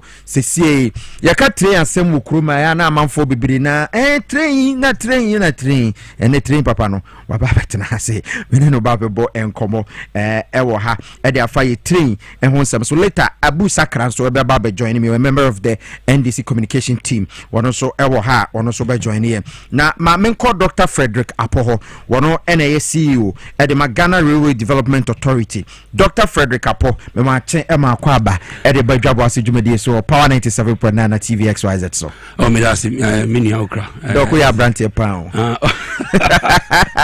me that's Doko ya brante that's no invite me me che with you nyina T4 jo so na Ghana Railway Development Authority what is saying anu pay okay Okrah we dey mamfa akonye nchia mpenifo your president is Excellency John Mahama and your mama ba ko is His Excellency Vice President Professor Nana Jane Oboku na me aso me MP Honorable Dr. Tuban Forsen Inti only a MP. Oh, okay. Okay. Okay. Michobia. Ato is forcing. Indeed. We should be proud because $1 is now 12 Ghana cedis 45 pesos. Yes. Yes, we are doing something right. Yeah, some positive news. I say you to make Ghana for it. Yes, yeah. And okay. Inti. Ghana Railway Development Authority workers. Okay. One more job so. And Pachoyana wakase go Mike no mama me. Ghana Railway Development Authority. Railways Ministry no so you ben any them society Ghana Railway Development Authority yene authority armor you develop infrastructure and so yes we pay private sector participation in railway development ministry need His Excellency John Mahama was shutting it down. One merge with Ministry of Transport. So while the ministry is responsible for the policy and planning, and we the authority level, we are responsible for the development, day-to-day function of the authority, as well as regulating the space in terms of the industry. No. I see. There's a kakra. There's a CC na yeni railway minister no put the transport minister the right hand man about railways issues. I one wo. Me pochoani. Sa position now one with the it is the minister. Oh, the minister no the minister has got his role that he plays and the authority too. We have our role that we play, but we work hand in hand. Yes, meaning but CC no anything railways stressful. Yes, in terms of but was a macrarity no. I am shooting above my level, but my remit go as far as the Act 779 within the Railway Act, which is so I'm responsible say development of the railways no, and I'm also ensure say at least we have a healthy private participation in the space to allow the railway issues to develop. At the moment, you know, I am kakra. The message railway sector no much more of government lead. But it's here you pay Akunya from more musica private individuals to partner with us to be able to develop the space. So okay, Nancy you more Ghana Railway Company Limited. We a strike. We demonstration and which let's say be 7 months in Tiomoka. We now share a lack of funding within the space and a commercial work viability of the space. Into the share the ban say at least a create opportunity. Ama yenu amuna omoye railway adwuma ometimi private sector involvement na ama ometimi ade enye adwuma ni biaye enti ye de nhyehyɛ PA to na kwemu a memba back church mu how ABC aye nin because enwe bu a wo ya obi ehu enti o ma hu sa na afei de ama fo bi say na railway nkrade na moye nti guso aye nyoma bebre enti mama etifo atiase se mo na eba train ho akonia badie ne train kwan ne kwan ya be fa so apesika de abehim na ya trim ne ade nyina ewo wasoe ai no eye Ghana Railway Development Authority na worker salary no ho asem kakra nti mamemfa wonko ho kaka sa demonstration omo ye say yentwe omoka Railway Company Limited mona mohwe so da be Railway Company Limited no wo hwe art na omo na ye hwe art na ye na developers, and we also allow for private sector participation in the operation. But like oko Europe ni ade ye wo omo a ye operators bi wa state no na ehwe so enti na ye wo situation bi wo so a state ni operation ni bi na ya sama private sector aye operation ni bi. But the woman say oba Ghana Railway Company Limited no omo na ehwe state operation so but ye omo executive members o ye omo MD o enti the mechanic say but say ya bandia 100% old, a limited liability company 100% old. But the mechanic say for me to be politically right, I will leave that to the MD of Ghana Railway Company Limited. But as far where I'm sitting, Honorable Nipe, our sector minister transport, he is doing everything he can to make sure say yenu amwa ana yenu amwa sister company no you be omoka. But ufa Ghana Railway Company Limited a limited liability company. Also mo nti omo MD o nti akonya ba mo invite no ame mate ti ba ye hwe kwan ya betumi afa so ama Ghana Railways no yetumi a developing ye. What was the current state of the Temampakadan railway no? Me da say yeah, Temampakadan railway no at the moment no ya ye inspection 15th of March. Me resume my appointment somewhere around February. The moment I resumed, the idea was that we are coming to, as the president kind of state of the nation address, or say a pretty started passenger service or tema to Impakadan. Mejuma as authority, he said we have to make sure say a railway issues be any so. Baminia oko sisi akohwa encroachment, illegal encroachment on the land. And Impakadan ni wa ye $447 million infrastructure investment ni aye no. Boat ni be tutu scrap dealers area. Buffer stock buffer stop no and the stop train no. Ometwa omo de chisele twa dade no scrap dealers akoton. Boat and not ni omayi. Sleepers, aluminium sleepers protected point machines no ometutu ni nyina tonton. Intimi bae no. So I say over running trains are a signal and control now. I will say a stop train or driver they will nipa. A bit my mistake. But railway the amount of people when they say railway your human beings and home. You track now when you know and no the that form no. And they walk car na is no. You feel rolling stock. And as they say the full containers no locomotive. And there was the amount of people signal, control and command. And no nature traffic railway bit me afa. At the moment, we say omo commission be last year, say November. It's our commission, ceremonial commissioning and yet technical commissioning. Ceremonial commissioning dey here na technical commissioning dey. Ceremonial commissioning say ya ye railway kwan no. Any ato railway car. Any ya ye the railway car na fa kwan so. Say okay, railway ni bit me keteke ni bit me fa kwan so. But say ye betimi control multiple traffic we say o mo to kwanda no o kwa blucha train every 2 minutes bi ana train stop no ye signal no na control. At the moment signal no integration yenye into ye signal testing integration na yakoto trainer yamfa number so computer bisi so yamfa mbo because I don't know me pese me but no I say come because Ghana 4% wo mu because Nana Akufo-Addo abreso you say ya commission train it say train ye train be ye adwuma Mpakadan Tema Okrah intia nenti a entumi nye adwuma no magana fo. Okay, the entimi ye adwuma ne say ufa me pese me kom do ufa administrative in terms of purchasing now. Yakofa ufa signal and communication na make wasem na ye wo mienu ye wo de wo track no. And then a man for almost to fiber cable so at 2020 by a replace it nina, but no yes no or mako fiber cable nibi. I also replace it fiber cable need and no na Emma signal communication say training am so a communicating ma on one way control center no OCC no operation control center e mu say be a training enam adome ebedu ebia afinya in 20 minutes. So signal no computers ne he no but fiber cable no na Emma communication transfer ko tema yeah OCC ho nti ya na forma na e sha asase o nearly 10 feet and omo tutu amna akotwa cable no omo twa cable no akoton nti o say replace nti no akwanya mu no wo fa de omo ye last year no yan test say train no ebetima communicate with the track side nti me adwuma ma for over 17 years. Oh, I see. And when you have done commissioning, no one tested signal and communication lines are. You have not done technical commissioning.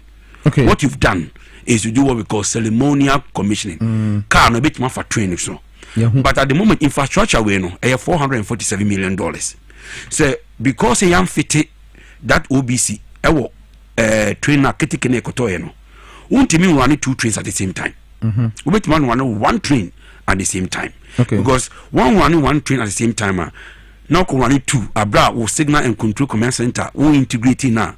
A bit in the collide. We call it collision. Collision, yeah. And then the issues are war. And secondly, no, at the moment, no, buy no, didn't share piatoa. Is a 50 OBC no. You are a system integrated testing. In the best I commission bill.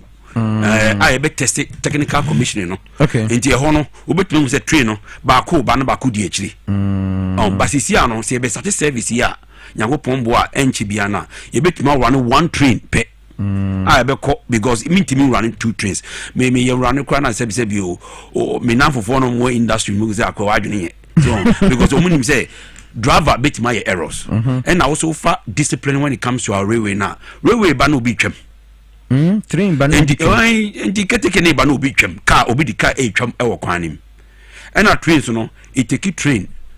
Or apply brake now it takes a train at least 200 meters to 500 meters to come to a stop. Yes.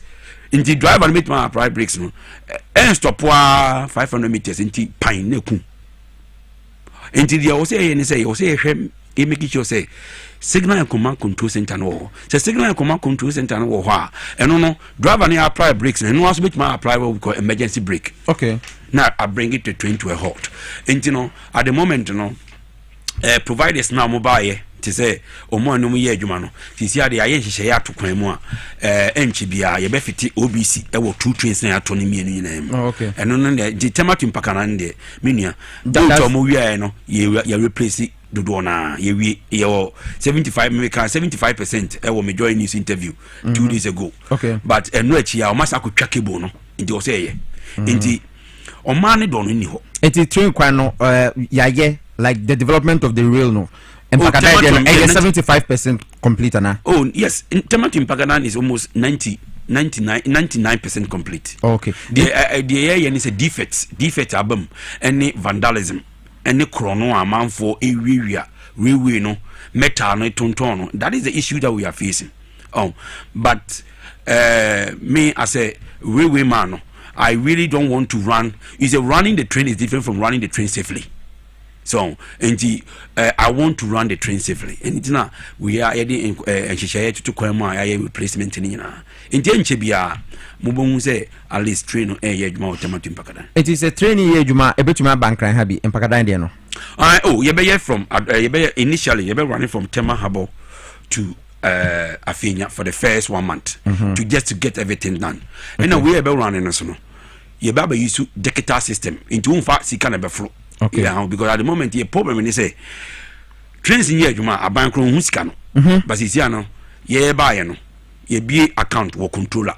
Okay. And e mom so what to kwan menim mom to kwanda no you have been in the oyster card and you little bass no what the tell us what ne sika na akoda ba kokum you bet my audit e mu se sika no see na da ho. Okay. And I am very hopeful say at the moment no GRDA any be lead the operation no you be fa enuamu mo GRC ofoni bia be kan ho na aye operation no na set the benchmark of operational excellence ye be no sa ye no wi a ye ba be run BBFN market sound is a pese at the moment no ye pese aban e be running railways.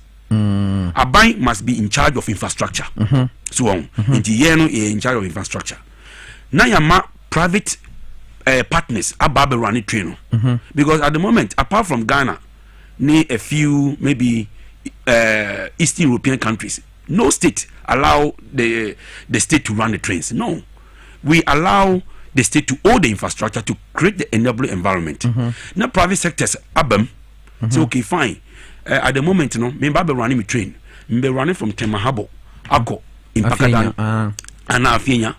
Me the air condition, be Wi-Fi wom, obi tua kakra. He say 10 cities, obi tua 50 cities.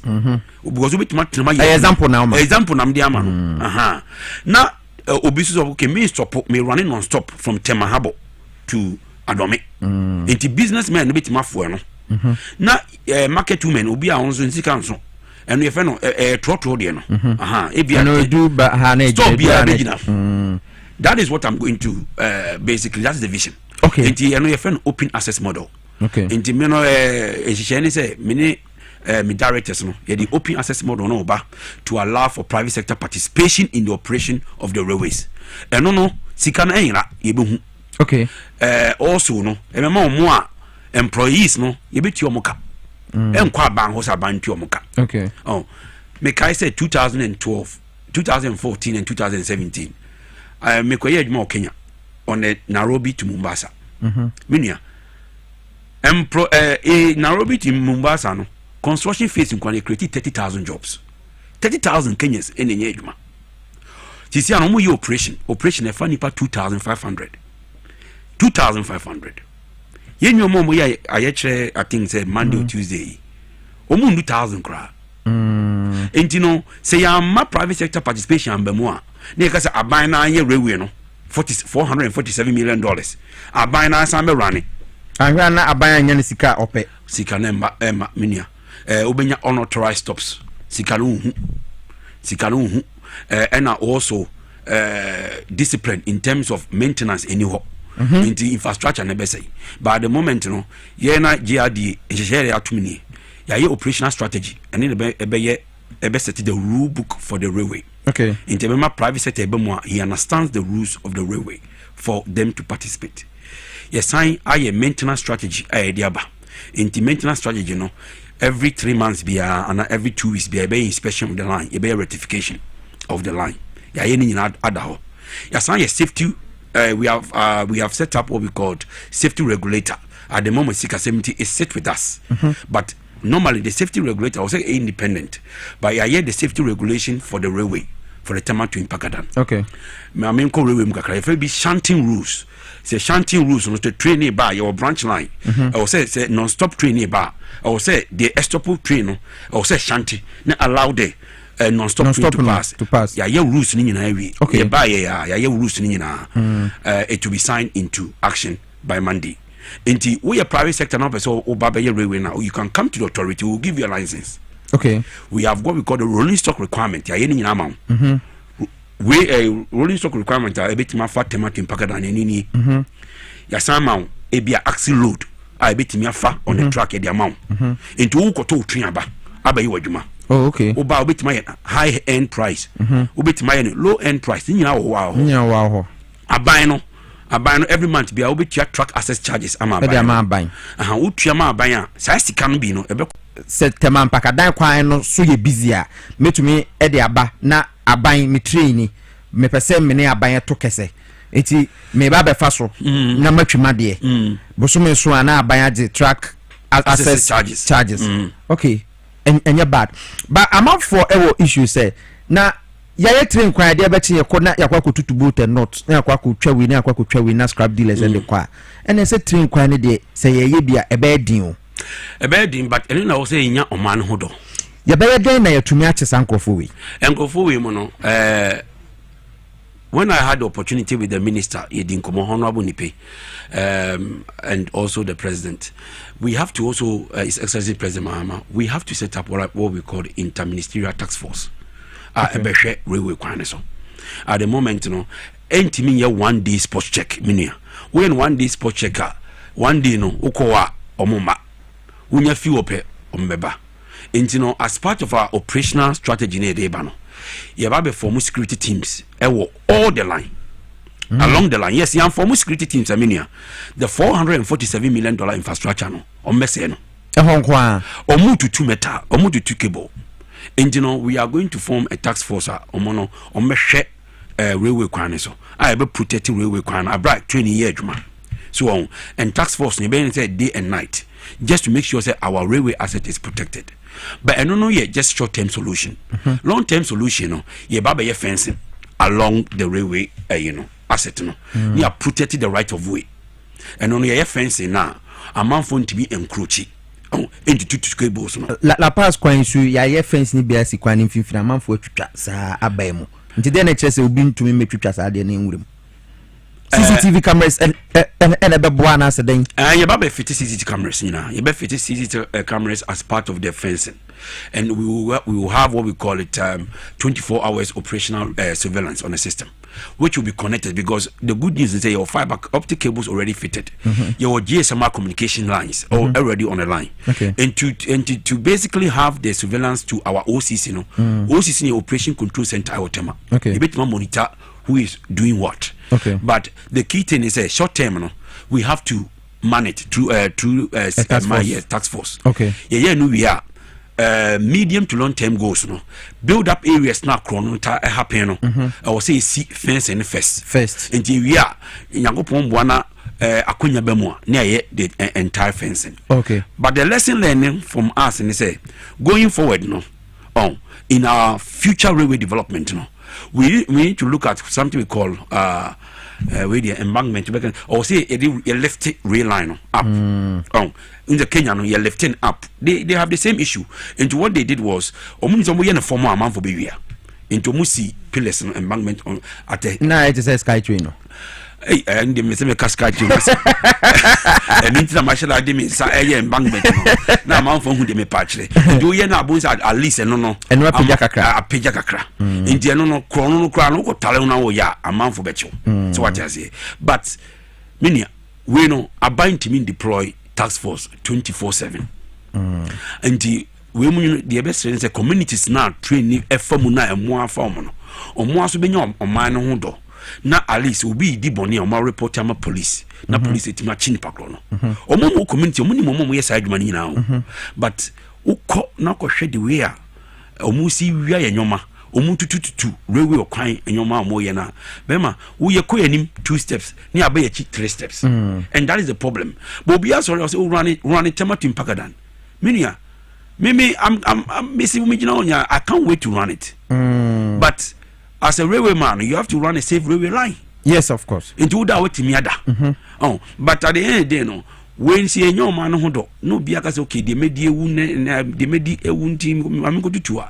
Any day, be my railway enye adwuma Ghana. Task force no, you better in time ben. Oh, task force we are in the process. Okay. Jadun say Tisiano abuying share say or say inya proposals. In the moment you after you receive proposals. Okay, well the my mobile challenges ni be so and then I say ba ebi anyame bo next week so wa daje asabra na yem ban komo no me no nkwa be one na na yatena se na ya ba mu ye. Challenges with railway sector no be amafo bebre na hwe say maybe say eti tema to Accra de na kwakosi sen na Kumasi de no ebe kosen ni ade ye be per time na ye de no komo ba challenges no be to say ne wo kan say wo mo etutu boot and naughty ebi mo so encroachment or more battery for assassin so assassin and no it is saying kasa encroachment issues in the city tax force our authority okay meaning the woman say your railway assassin matun turn basa me appoint here every day na me call Yoko. Oh okay Yoko Efreme in the assassin bo ho a ya ton masem 2001 not 2024 ya sand ya move before from into one railway land no or 4 owners you buy as part of our what we call it a racist agenda no ya set what we called revenue mobilization team our more authority oba sa asimesi na claim say asase we yede dia we su claim say for munkrata amra mo de munkrata ne ba ne ahwem na at the moment no yehwemu a your lawyer no so behwem yehwemu a at the moment no ya determine the rightful owner so for obi aba ho bia no when you fair hearing from us. Okay. So far, you complete 2024 day so me catch your land leases between January 2024 to December 2024. It will blow your mind. Until at the moment, I'm at double ownership. Obia a petition, but me throw petition by me to you. Me ba say okay, wasase ye wo claim say wasase ni Mr. Mrs. A claim say asase ni mo fam document mra okay but the ya wo mni say authority ni kra no obu o ha ye di asase ama no but ye check here there is no payment to the authority account ye hu hwe na de mo so motumi ton asase ni bi ye asase ni vested in the authority ye nton ye lease for the purpose of say we say be a railway kwan fa no the idea is be a commercial viability ama mo fa ye dwuma okay but obo ya man railway asase no so stabilize am obi no mo e je rent but railway for na asase ni ye o mo dia no tekukura ma ho enkomo we de doc we de Mr. next week ya bra na mo nkomo no ensase no kwa ye bede ena fe say ye be operationalize roads no kwan no so eno so kra ye bede enti next week we de Mr. oba 1 hour why mate we de hwe enti ma wo de fa bibi kakra che Ghana for na ye fancy e wo ha say the mechanic say the mechanic Ghana for ni say railway de a vibrant, especially for the youth. A bit more creative opportunities be brave. Yet in Shani Yana to Quem, by Shani Boa, who say they ba. Yababa market sound na, private sector for a bum. Okay. Operation him. A bit more fat, any more, sabi or more companies or money. Also, over Western region, potential near huge. Okay. Your benso, and Chebia, you be doing suta. Into no, and the Mecca Ghana for Munyabotre. You be complete as far as your His Excellency John Mahama in charge, and the political will is there. No, we are going to operationalize Tematu in Pakadan. I be fat amount for work. You use what? NCBA you be resume work no from Benso to Insuta mines. You do Benson to Insuta mines. You be tima holy manganese about Takra depot. Ababenyeska. Inti immediate railway there. A massive opportunity for everybody, but omunya butre na omunya hope ni say enye hopeless sir. It is not we oh next week ba train kwan mo tututu ni Kumasi denti na train enye dwuma Kumasi lines ni nyina wo ho denti na enye dwuma oboase dunkwa ye be ba bebo ni nyina ho nko nti wo the doc next week ebusia for next week oba ye be to asa enkomo ne so e de amam Dr. Frederick Apo ye da se wo bai wono ena ye panyi kwankyerefo a wono eda Railway Development Authority ano nti next week mo questions ni nyina no ye be bisa Dr. Apo emre ni ho ma ye ene ma ye twa ye ho sesia na ye mra ye twa ye ho wi a na se ye ba Abdullahi Sakra ewa ha yene ne bebo nkomo enso kakra na ne ekono so no watumi akabi a kire yen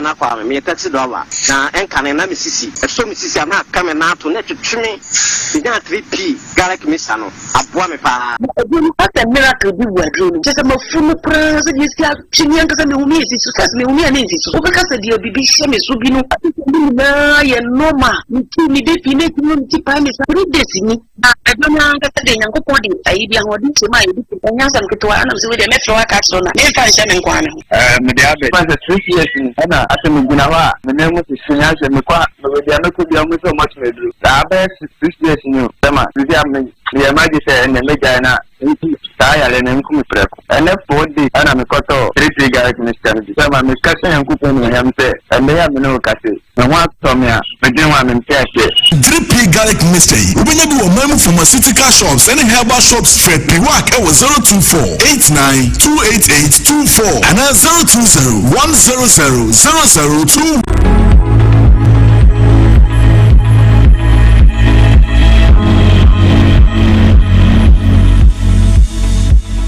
Calculation na masisia no oyire ase ohu ana wo twetwe wono mesaw reset usisim na jo mama reset Ghana nti so reset usisim na premature ejaculation 1 minute man no enkoda kra na so tumi gina ona so low sperm count na se nemu yare sexual weakness yen oba agbozo eba clinical yedwumade dia STIs ena fe nemu yare aha low sperm count and no pay any 0241750282 fre netin chiremu 0241750282 and 0557402696 yewo kwashema ye ba ahemfie no and tamafo mbeko community 25 ye ben Def Track Estate no ye ne no any division mo Savannah Junction enti Agozoreba clinic no bra na won san yare na wo ho ento health alert clinic say diabetes hypertension na eteto no bra obetumi aboa wo na wo so ho ato wo nan se na ehyehyew no ana se wo ase wo na se titiriti uti adadro so kra wonte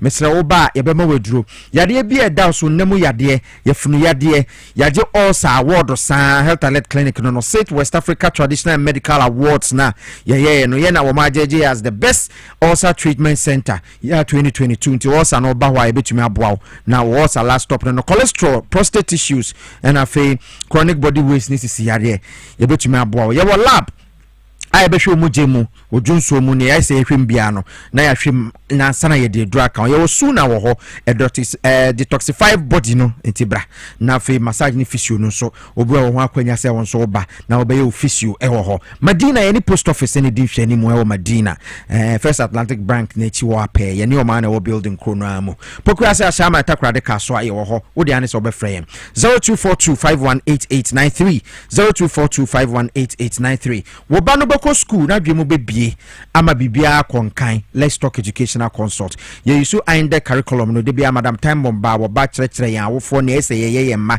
se ne be yo madwem bebie niema nkola edisua de fe nika eboa nso ema nkola adwemu bie entrepreneurship public speaking nyina ye kyerɛ wo ho nti wa wo teshi no ngwasa komo no temane ni mpotem laboni wosu labadi wodo ba ne ba ye behwe no 6 months to 6 years wo ba ne be kyerɛ na de pa Montessori curriculum ama wo ba ne ho ade frɛ 0249 069 821 0249 069 821 for Madam Time Bomb now in Indian come open so buy a soya Teshinungwa Estate Mango Street no so ape eho ena obehuye Abdullah Sakra aka Zionite one member of the NDC communication team Zionite salam alaikum alaikum salam Sene Friday ntubakwa sorry sure Kasagu micro mama why Trey kwan ayi Domahama eka ehho asem say oba obeboa railway development obebie mu no ehho nsem no odwen ho sen. Oh, it's very good. We share all the nations like we share congestion yes your roads no traffic system now very bad, and it is one key thing a bit me make congestion no I share call baby to China. Train system is far better, even the road system. Train very effective. Very. We say on vibrant. Train system. And on your underground now, your story building. Underground, your story building. Oh, China. You will be amazed at how your train system. You don't even need a car. And when say Okrah card, me say Doctor Eka wants him to say you don't need physical cash, only card. Where you go, okay, I say where you just show it and you go. Esa, you load it again. And Oko China, most of the travelers from Oko China, they don't use a ride, Uber or anything. No, they use train. Fanny say you will train quite free Cape Coast about Accra, you will be free. Exactly. About Accra, Dodo about Accra. Exactly. Why would you go? There's no traffic. And my business a content. Yeah. Train a bit my use. We wait my train from Kumasi to Accra, and Kumasi to Accra now over Faka or 4 hours. No train can do 5 hours. Train can do 30 minutes or 1 hour. Your speed one, fast train, so we have those systems. Any adream pa in Kwana Obenya side way, and we need to focus on it because in the road system no train is the big thing right now. We have the big economy. I'll give an example as China. Yeah, China has the biggest one. They are not joking at all. Everywhere is connected to everywhere. So but maximum. Now we least mistake. Now we fee baby I'll be here. We say what's one. View. You get it. I think a timer is and don't forget His Excellency John Dramani Mahama has promised us the big push, and trust me, all these things are in place. They here the confidence you bet me the aye the right train asam no dey miss dey me dey bia me enye na asam nipa oni me a follow me wo Power FM e bia nim se me dey me ba bia train asam dey na mta kapa because no mo me na be boama business akoso hwe ene Accra tra konsewom but e bisa sensewom train kwa na kwa kosisen so me me dey say doc be sa ba next week o me me kire ni o mo ye o mo ba ye na wo mbe inherit train kwan na Roma tutubi ekohe sure their investigations no maye san komoni nyina next week ye be say da abo there so say Okrah team ni attorney general so the Sky Train okay Sky yeah Sky Train issue no be because from na from there kwa ye nyam ye so ba be wiem there what I say so into create loot and share I dream money e won kofo bi team I be say onyenye natural one he amewu eden amewu ye you see yenyankofobia ena me bompa say omo a Excellency John Dramani Mahama a appointee omo no a doc e wo ha no yesro omo nye adwuma na Excellency hu say yes or the human shall answer and I like his ideas and the ideologies which is he knows Dr. Paul I think say because train coins is here so bit temana say they be a train reliable no be train aba only hum puso okwa kotoka exactly so what I say exactly na o kotoka aba the traffic so temamoto ways abra train do beba fast but park your car ofa trainer esi baby a okudu fi a no answer o park here baby a o be parking o na o ba ko si o si ya na ofa ka ko even the traffic no crowd there exactly and don't forget the train so a massive people nipa nkete massive people the time I know so train ye ejuma no we saw it na ma for jinjira ho it na efekeke Kumasi to Takwa down for commission friend is sleeper na efekeke but them made na we do na efekeke and no crowd let me check time because now we know the time I train remember but na bank keke Emma who say abose exactly this is the time there is certain agenda no those back glories no as edeba and I believe in the ideology of His Excellency John Dramani Mahama and I know he will surely do it. We just have to fix it because and ye kwan so pressure abam you can Accra hakeke o call baby ofufiha osu na o call adenta you can spend over 2 hours productivity no low yentimi nya what we supposed to get because the economy nagasa will impact in the economy because if you have airport now you have to use 1 hour to get to airport for Uber.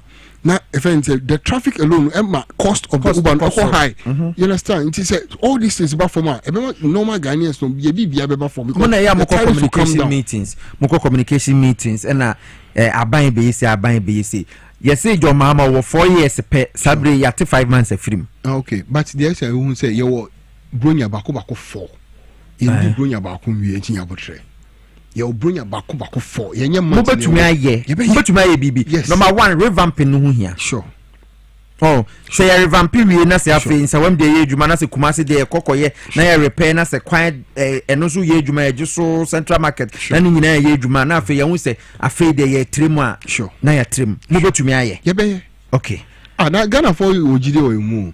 Na wo na say ya hu dey ye. Me say the dollar no. Say dollar no see dollar some crowd and crowd nketwa wo mu eno ye nketwa wo what we are coming to do the dollar is just one of them mile ye nim ye betima here and Ghana for GAD and we know what we will do trust me here ye dollar free wa trust our system no the people obia de no hajim den na ne Ghana for ankasa na eka say ye montine maso nya aban na say montine maso Ghana for na say ye ntine maso why because the trust level is high unprecedented in 8 years the kind of trust that Ghana for ewo aban we mu no unprecedented gidi abam and ama aye aban no aye akono to be a person in who they effort for a ban or be a person in who Jim will be, and that is what we all need. The relief in the system will be a relief. First, can I have a big home? I have a charges no count. But what is happening? When was the last time you heard that I have a charges no count? Never be a idea a cost no. They say young possibility the rest in the can. I'm a gun and you cry in Timinka. Oh, try I guess it's our mom or being because I have a charges count. About your OTB how many years? You will not hear it again. that is it. And on the nature say Ghana for no, everybody has brought the trust level. And abino aye krabeshe, aye kono. You boom minus some point. I'm more for your now 4 months spending 5 months spending. I'm going to say, and I say, Nyamano to 2 years. Uwakasano now doing say maybe a miracle. And I say, Nyamukren because Usha, Miyama one day and Yawa one day, a ye now one day I got to about Emma Excellency John Dramani Mahama and now Peppa or share a more $4 no see US. If it's a US ni China war, Yanti Krumha, and a more for car say. Russia Ukraine war affected dollar. Instead, then China and US war affected dollar positively. Oh Ghana, masa entwasumu. Mami can be being show. Boss, share from 120 plus ministers. Now so about 60 ministers. Up to now, you use 56 ministers. One minister, I had to calculation. Say, one minister, V8, 2 million Ghana cedis. And some of it is 2 million Ghana cedis to get a V8. No, someone a saloon car. No, someone a dime or a car. And what you animate the gardener driver. Into kind save now was 5 million Ghana cedis on one person times 60 and see the economy. Into Sikano, more debt. So people should not miss and take some miracle somewhere. No. Mampani Mahama, thank you, Tona. Or can be maintain briefly by 1 minute. I watch it say it is not a miracle and an economy now. Kwayesano, Nemuno, a not buying near my papa, ye dear Guaquemo. Maintain President John Dramani Mahama. And any young crowd, Mampani Mahama, our credit economic turnaround on policy. By the reins of government, our focus has been on stabilizing the economy. We therefore presented to Parliament in March this year a budget which was aimed at severely trimming expenditure and channeling the saved revenue into priority programs as promised in our manifesto. I'm happy to report to you that our efforts to stabilize the economy have begun to yield results. And it is evident in the improved performance of our local currency and also a gradual reduction of prices of goods and services in the market. I wish to commend the Honorable Minister of Finance and the Governor of the Bank of Ghana, along with their teams, for the close collaboration and coordination they are displaying in this economic turnaround. I'm sure that by the time the Honorable Minister comes back to Parliament to present his mid-year review budget in August, we would have more good news for Ghanaians. Where Mampani John Dramani Mahama Abu Sakra Mampani Mahama no ono kasa kansi support but I like the way na omo sada kasa bibiri kasa kakre bi na wajama amanfo na ye omedwuma Mampani na sema wakani enye miracle bi a deliberate efforts, deliberate pragmatic measures and a woman there to dra one more day air show city no so enya hode hwe kasadodo entoponko ona odi wano don where ebi wo you to come ha 8 years nkofo bi say omo ye financial messiahs omo ye all the gibbrishness and before kese yina e okrom ha ye hu hwe omo say omo ache dollar e dia to baby ye hu baby e kosi he say uni opepa eni odo e ma o man ya eka e na obebo hwe ye baaye no mami businesses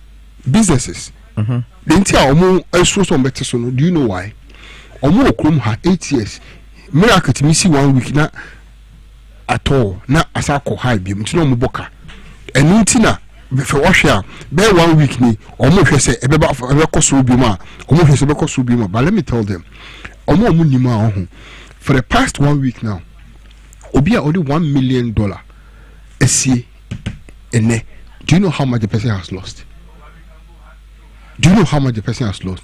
12% of the finances has been lost because the person didn't have trust in the NDC. Now, Obia or GD or NDC in the last month, no, wanya 12% profit because CD has gained strength over the dollar. Enye bibia, enye miracle, enye bibia, enye shishe pa is Excellency John Dramani Mahama ade ato ho. One gold board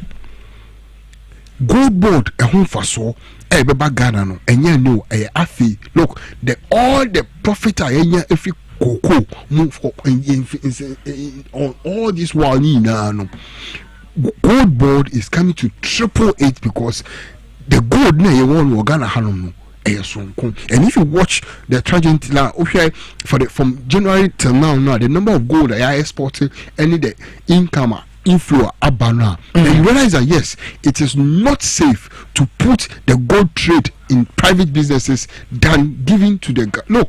And then now, amambi to say China, amambi to say Qatar, amambi to say Dubai, which is UAE.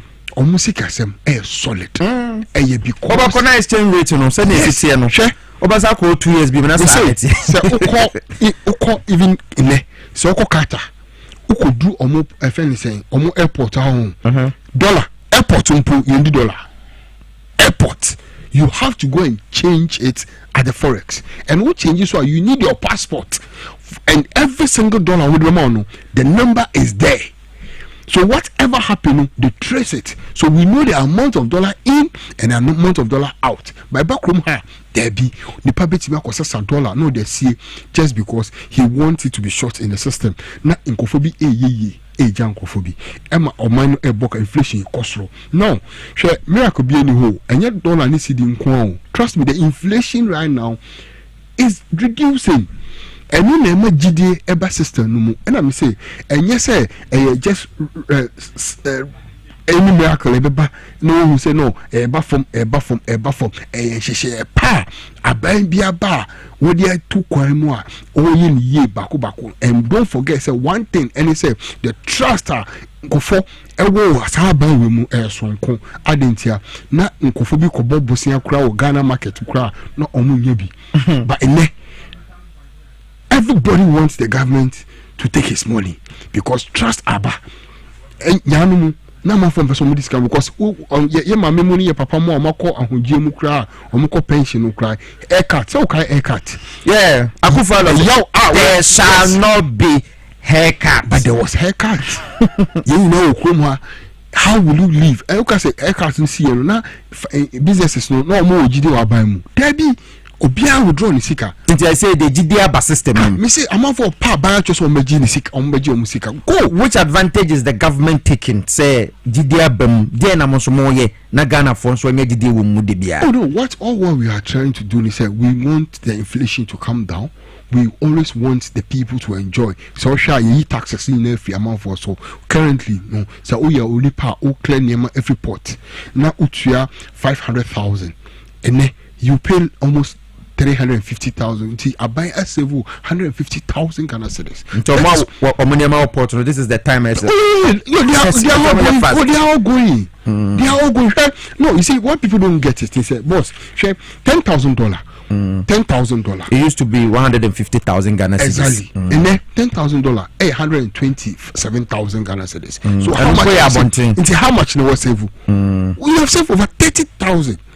Just imagine, say you are almost 30,000. Yes. What I say. So just imagine, say, who can't name China and Nemano Nibo $1 million. Do you know how much you have saved? And only here can was see, it is important. And I'm not GD album no ye yes, Ghana for us in Triayeka. It's no canon starting as a service your debt no gidigidia. Dollar no de anhana. When you are not physically disciplined, you will not gain what we are gaining. It's a fiscal discipline. Now one to say it's also John Dramani Muhammad Kacho say there's another good news about Obian and Shane call media budget review now. The real good news. Good news, is a panel This is the time Ghana for engineer. Everybody needs to do business now because system we say I buy all your dollar once I buy now the national apprenticeship program ever. 1 million quotas ever. I will just say at home. So this is not just any other thing, but this is the trust that the government has in the people of Ghana, and now the people of Ghana have that same trust in the government. So it is the same trust that we have in the government to to fix the power crisis. Power crisis, and Ira John Power Kasa, and our finance minister share key players in the power sector. Yahuse Kadaho, Bankareni Sudum, then I walk at Ghana for. You will come her, and Uncle Fobi started Doom CSA.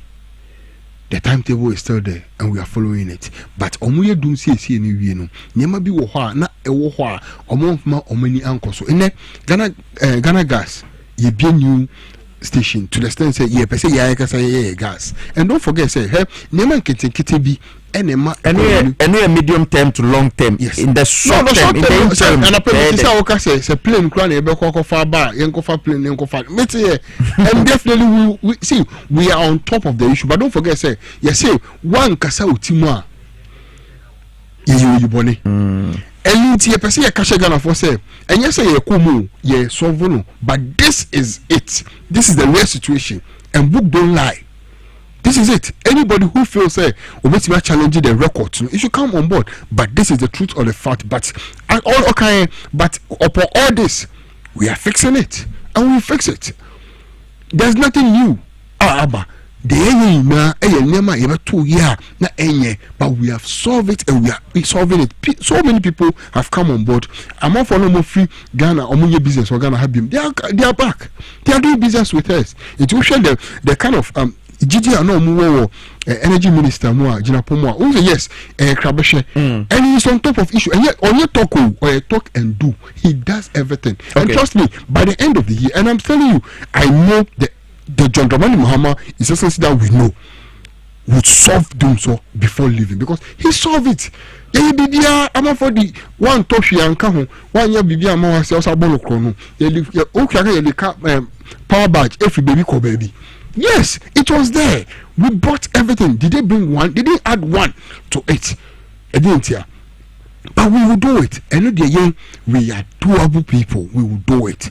Ghana for okay, and we feel it. Yeah, the company is my last words. Assurance are the Ghana for. Assurance are made Ghana for, and say John Dramani Mahama. And yet appreciation, depreciation, and obabeye. Stability of the city, is the priority of His Excellency John Dramani Mahama. And yet miracle said in the last 8 years, this is the first time city is gaining power. It is not a miracle. It is the doer or the reason why John Dramani Mahama came. And he said, "Didn't you near Dave Stiano and farmer Obi Idema John Dramani Mahama say, Obi a onim the way I solve no, and he is solving it." And by the end of the year, Ghana for now iron rod 9,600 and 8,600. And Papa Ejuma waye na oil. I bet you have performance chance, yes, because first na 3,000. And I tell say progress, work in progress. 3,008 who and 5,000. Work in progress. Okay, we will do it. What we have done so far, the whole world. CD is the strongest currency as of today. And Papa and Abba and Papa. Ghanaians will enjoy and enjoy and enjoy. This is the promised land Ghana for Yeshe. Obianiaje and Obi Nkanjo say Alpha charges count. Francis Esheme Ewokpando in the Volta region. Say PSC in Pacho Bisa Abdullah Sakra say Adetina are binding to me stop here man for more $80 say Ukruma say you could school fees say dollars you could hire down say dollars and I dine $1,000 a month and $700 a month. Adetina to me guys mra and ye research Ghana baku no. And I'm sure say Ghana for a stability of the dollar now. But as I now, because it is not stable, you can't do anything. But I would for bar and don't forget say Ghana for my majority in parliament and we can do it. And trust me, we will do it. Ato is forcing. Dr. Ato is forcing. Ato is forcing. And he will do it. Okay. But I say Abdullah Sakra, member of the NDC communication team. team and out in Kano say your friend Zionite and Friday Obeko Masalachi Aqua Bompa Timaminjano na wonko wala Sevia Haba Clinic 7 catch say nay Yarebe how was swollen legs na say that time and I feel ba Dwaboase be show no fumusa ama udaya uhu but unusual me pacho bra wala Sevia Haba Clinic diabetes inti bi betwa ama ekuro nko mesra oba ye beboa kidney issues no fa bedan eduro ho asthma epilepsy menstrual disorders eno de nketenkete kra oba ya so ye wa shine mana ye benyam to boase ahwo na de edura kan obeka say you yeah, Hola Sevia Haba Clinic, only God can heal you, no. Ubusa Ben Pepe. You know, Access Bank in edition anymore, Simon. Fryan 0576656658. 0576656658. Oh, Fryan, pay for Eba Joshua 0200623038. Afli Gershon will say good morning to you, Mr. Raf. Okay, Raf or call that. Okay, message now, man. Azeman, Azeman Ventures, Chronom, opposite market. Or say, Safena city, no. Now that the city is appreciated and fuel to use dropping, I'll urge Guta to reduce the prices of goods and services. And transport operators should also reduce transport fares to move the economy from hardship to a better life. Regards to lawyer John Darko Swami MP. May I say, Alan Amwako Efri, or say the reset is resetting. JDM is a star. Kind regards to Dr. Frederick Apo from Alenefree listening inside Nottingham, UK. John Sian was watching live from Mansuto to Krum. The MPP government was too wicked because they mess up everything, including ECG. MPP never again. John Sian Mansuto to Krum was if some agent fish will be punished. What about those who use dollars? To go and rent, okay. But medase messages no bebre na no Kofi Simon o message by medase. Ya fa djubede ni nyina nsi aseda kese nkoma mi production team Emmanuel Sudano oni Emmanuel Opoku, Ralph Jampo, Emmanuel Nete, Alex, and afe Peter Yadamase. Thank you Prince K, thank you Desmond Soa Francis, and afe Welise fa mo nyina ebo machidom and amidi djumede no edebra. Medi di Piesie Okrah, Boys Prefect, Chief Tankers, Honorable without constituency. Birthdays no wine. Ivana Dena ready. Mr. Mfantomano, Ivana, Edine birthday, happy birthday, good night to wait. If Ivana did the first, na mention we know, I'm sorry so enko. Ivana, where Mustafa Ahmed, youth leader, we party for the say, yeah, happy birthday, Kasiapa, Yankopo, Enshao, Mofa Ivana, the so enter so. Ivana Atishobi, your birthday. Ivana Yankopo Inshao pa se wonso ene your birthday wuni aba no mo nyina ene your birthday Ivana happy birthday girl to you Yankopo Inshao na wonto nkwandem me dey Piesie Okrah nyame bo adwo da be say have a lovely weekend yakoye nim